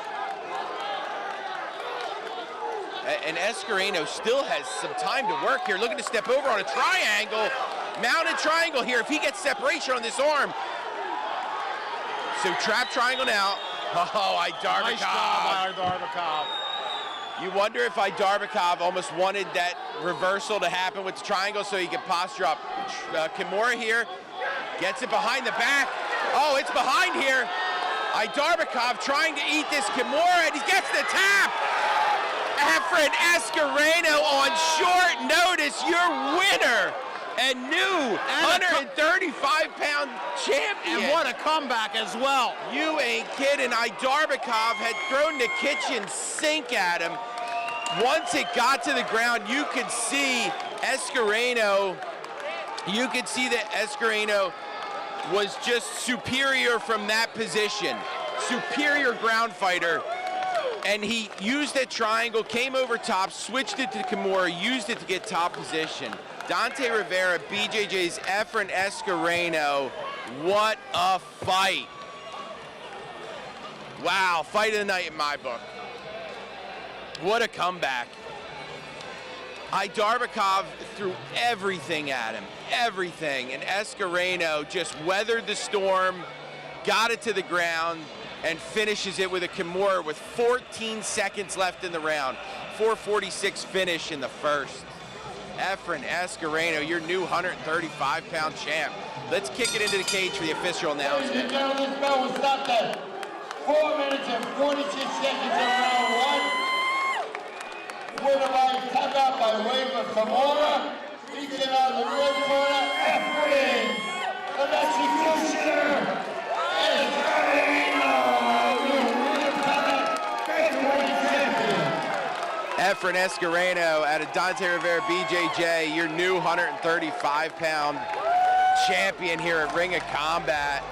I know our man Bob Maloney is going to get a word in with the new champ. Stepping in on short notice, filling in for his teammate Phil Caracappa. What a fight for Escarino. He's got to feel great. Let's kick it into the cage and see what he has to say. Listen, you take this fight on a week's notice for a title. You scored it early. You fought in position and you got him finishing all. What a great performance. 7 days ago, this guy wasn't even on the card, right? Insane. He woke up the next morning and all of a sudden. That's my specialty. I love the Kimura. I know I'll be able to finish it, you know? Well, anyway, regardless of how they feel, you're a warrior, took the fight on a week's notice. Congratulations. The champ is in the house, Efrain Escarino. I just want to thank sure I'll be, of course, my family, without my family, I wouldn't be able to be here right now. Efrain Escarino. Your new 135-pound champion, Dante Rivera, BJJ's Efrain Escarino. What a fight, what a comeback. That was one of the funnest fights I've ever called. Amazing. All right, our main event coming up next, 155-pound strap, Cedric Gunnison out of the Lab MMA taking on Pura Vida's Lenny Rifati for the 155-pound title. Gunnison 4-1, coming off a TKO win at Ring of Combat 76, decision win back at Ring of Combat 74, 7-0 as an amateur, taking on Lenny Rifati, 6-6 out of Pura Vida. TKO lost back in June, but decision win back in April. Ring of Combat veteran, win over Jimmy Drago back at Ring of Combat 68. Lenny Rifati, a 6-time Ring of Combat veteran with a 4-2 record. But how about that last fight? I'll tell you what, Escarino showed a ton. Like I said, first of all, he took the fight on a week's notice, and he was losing that round. Man, he had to weather a storm. A storm. And that looked like a choreographed first, 20 seconds from Surkrop. It was like he had that whole thing planned, and he started that cycle, and Efrain was trying everything in his power to get you know what I mean, get his composure, and man, did he show dominance. Jay, talk to me a little bit about that Kimura behind the back like that, because I know that's not the traditional, but when you get it behind the back, is there an advantage? So here's the thing, with the Kimura grip, and he used it perfectly. He was over on the triangle, and like I said, I felt like Sukrop wanted that to happen, wanted that change of top and bottom position to happen. And as soon as Escarino grabbed the Kimura, the hand was in the front. So when the hand's in the front of the body, and you can use that for control now. As he broke the grip, put him onto his back, now the arm's in a position to break the shoulder. Excellent execution and grappling from the new champ, Efrain Escarino. And you saw the referee, Gaspar Oliver. I don't even know if he tapped, but he knew what was coming, so he basically saved him, like you said, a broken shoulder. Verbal, I think. Fighting out of Pura Vida in Milwaukee, Wisconsin. I'm very happy, very excited to be the main event. I'm getting the strap. Let's fucking go. I'm Cedric Gunnison. I'm 27, fighting out of Lab Mixed Martial Arts of Virginia. I'm here to defend my belt. I'm looking forward to getting out there and going toe-to-toe. I'm not holding back anything in this one. Let's make it happen.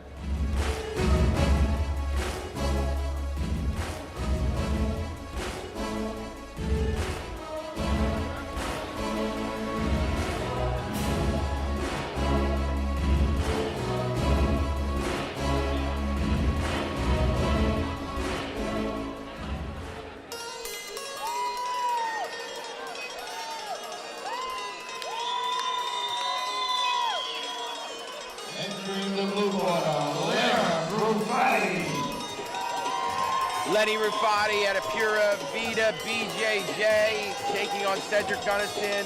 Rifati making his way to the cage. Now this fight brought to you by Authentic Heroes. Bob, you excited for this one? Listen, Lenny, it's a fight. Anything can happen. Lenny Rifati, he's a big underdog in this fight. Cedric Gunnison, listen, he's a talented lightweight. He probably is going to wind up in the UFC, but it's a fight. Anything can happen. They don't call him the gorilla for nothing. Lenny Rifati's going to go in there, and he's going to make this guy work.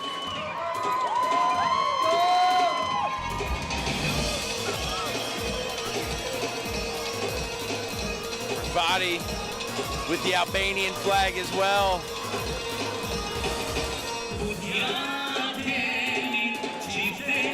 6-6 record for the Gorilla.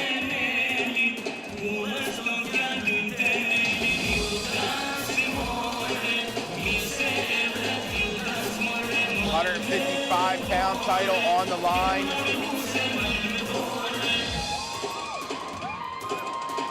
Last appearance at Ring of Combat, back at Ring of Combat 68 with a win over Jimmy Drago. 4-2 Ring of Combat record for Rafati.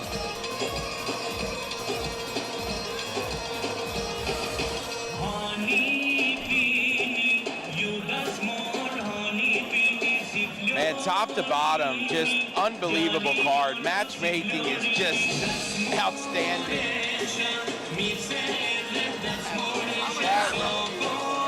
I said it's striking and against jiu-jitsu. Dude, that was one of the funnest fights I've ever fought.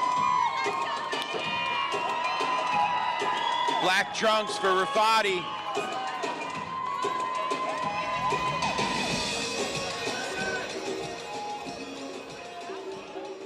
And in the red corner, Cedric Gunnison. Cedric Gunnison, the opponent out of the Lab MMA. 4-1 as a pro. TKO win over Rodriguez at Ring of Combat 76. Decision win over Armando Jecha at Ring of Combat 74. Got his eyes on another Albanian tonight. Gunnison making his way to the cage. 7-0 as an amateur. Well, I can just tell you right now that if Cedric is successful in defending his title, I already know who he's calling out because he wants to avenge his one loss to Charlie the Cannibal. Oh man, would that be fun to do again? We did an interview before the fight, and believe me. Are you going to do the call out instead? Or are you going to say, I'm going to do the call out for you? I know what, put it this way, if he wins, I know what he wants to talk about, but he's got a tough, it's a long way from winning, because Lenny Rafati is a tough dude. He is mentally and strong, experienced, and this is, Lenny Rafati is a tough fight for anybody, so we will see what happens here. 13th pro fight for Rafati.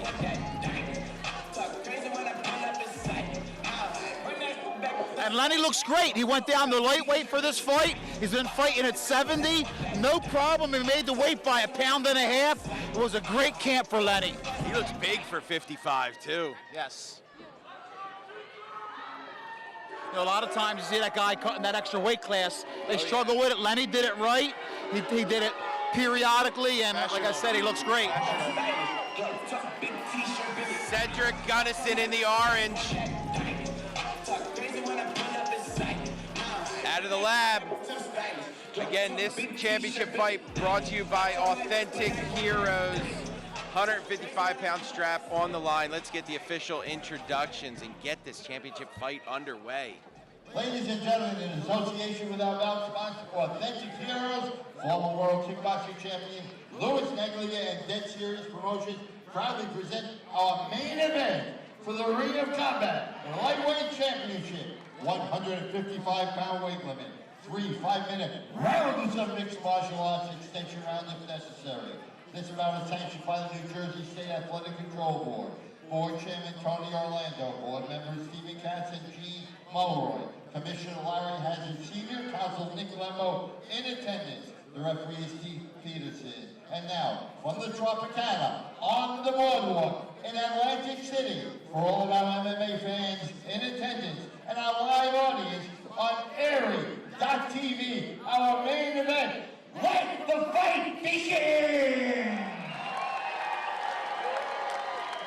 Introducing first from the blue corner, out of Pure Fighter BJJ and MMA, trained by Jake Cliff. Wearing the black trunks, he weighed in 154.25 pounds.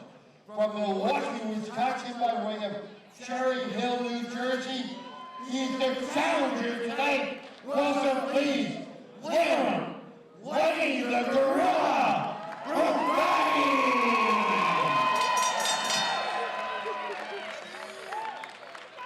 Ready for battle out of the red corner, from the Lab MMA, trained by Chad LaRue. Wearing the orange trunks, he weighed in 154 pounds. From Fredericksburg, Virginia, the current Ring of Combat champion, here is Cedric the Champion Gunnison! All right, here we go. Orange trunks for Gunnison, black for Rafati. 3 5-minute rounds here for the 155-pound Ring of Combat title. Keith Peterson, your referee. We are underway. Matching orthodox stances. Little level change here. Rufati said he's been working on some things, and said he's really happy with his recent nice. boxing. And he's got a nice clinch on, a nice early kick to the leg there. Listen, oh man, high kick from Gunnison. Nice left jab from. So listen, Rafati's got Ryan Cafaro in his corner. Ryan Cafaro is like holds pads for the stars, man. Ryan Cafaro is one of the right. I've heard world class. Holding pads, hitting pads with Cafaro. I heard is like being in a fight. Like it's that intense, but right now he's got to deal with Gunnison holding him up against the cage here. Definitely a size this. You definitely see that he's thicker, Rafati. Underhook here. But again, so much experience, like knows where he needs to place things so he's not getting hurt. Very good job trying to come off the cage. Nice Gunnison able to touch money. him twice. Low kick here from Gunnison. Nice outside kick again from Gunnison. Good head movement, good footwork. Fadi holding center, coming in with a nice combo. Kind of throwing that left out there again. Nice leg kick from Gunnison. Hands are down here from Rafati, which is just a little concerning. Knee! Followed by right, another knee from Gunnison. Right, left, right, he puts him down. Overhand, and that's it! Cedric Gunnison, your winner.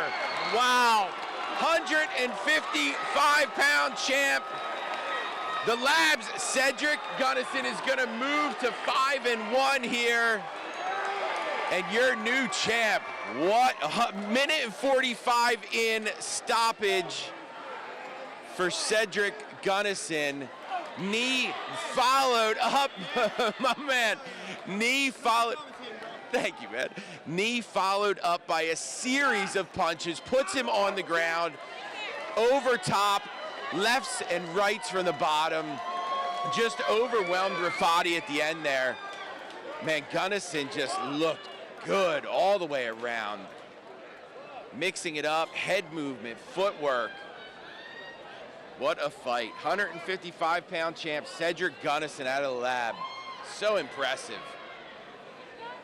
So impressive. Checking on Rafati now before we get the final call. What a main event. What a way to cap it here. Ring of Combat 77 main event.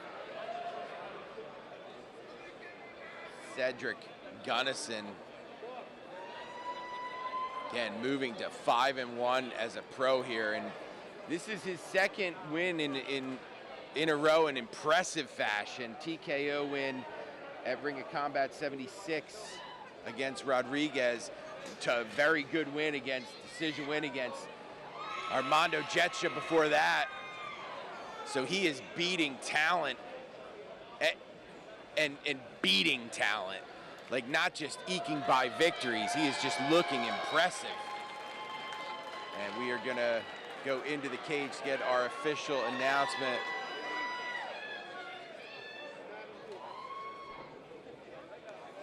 I think we just got to get the title in there for him. I know, me too. All right, let's kick it into the cage.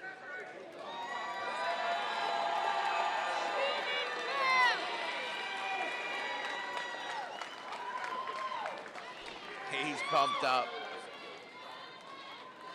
9 impressive fights tonight. Capping it off with that finish from Gunnison. I'll tell you, what a way to cap off Escareno and Cedric Gunnison. Like, what a way to end. The Sukarab And Escarino was probably fighting the night. That first round was insane, but man, what a performance by Gunnison at knee.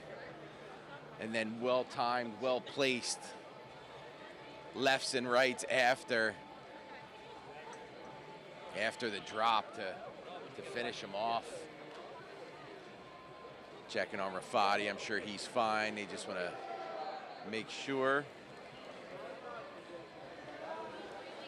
Again, Jay Regalbuto, Bob Maloney. Bob's in the cage. Getting ready to hear from the champ. See who he would like next.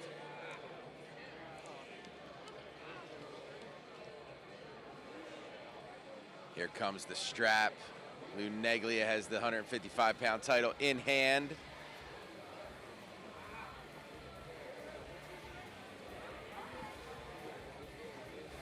All right. Let's get the official word. Ladies and gentlemen, the bout will stop at 1 minute and 45 seconds, winner by knockout and still ring of combat. Lightweight champion, Cedric, the Gunman, Gunnison defends his title.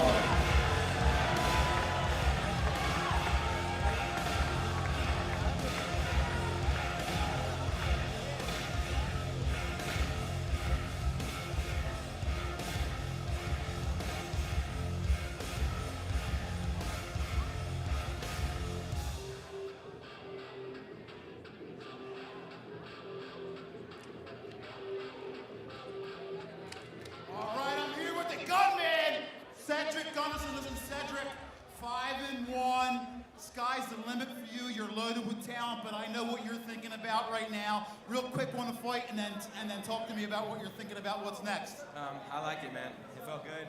Felt good putting on a show for everybody out here. I want to thank everybody that came out tonight, supported. We come a long way. We drive 5.5 hours to come out here.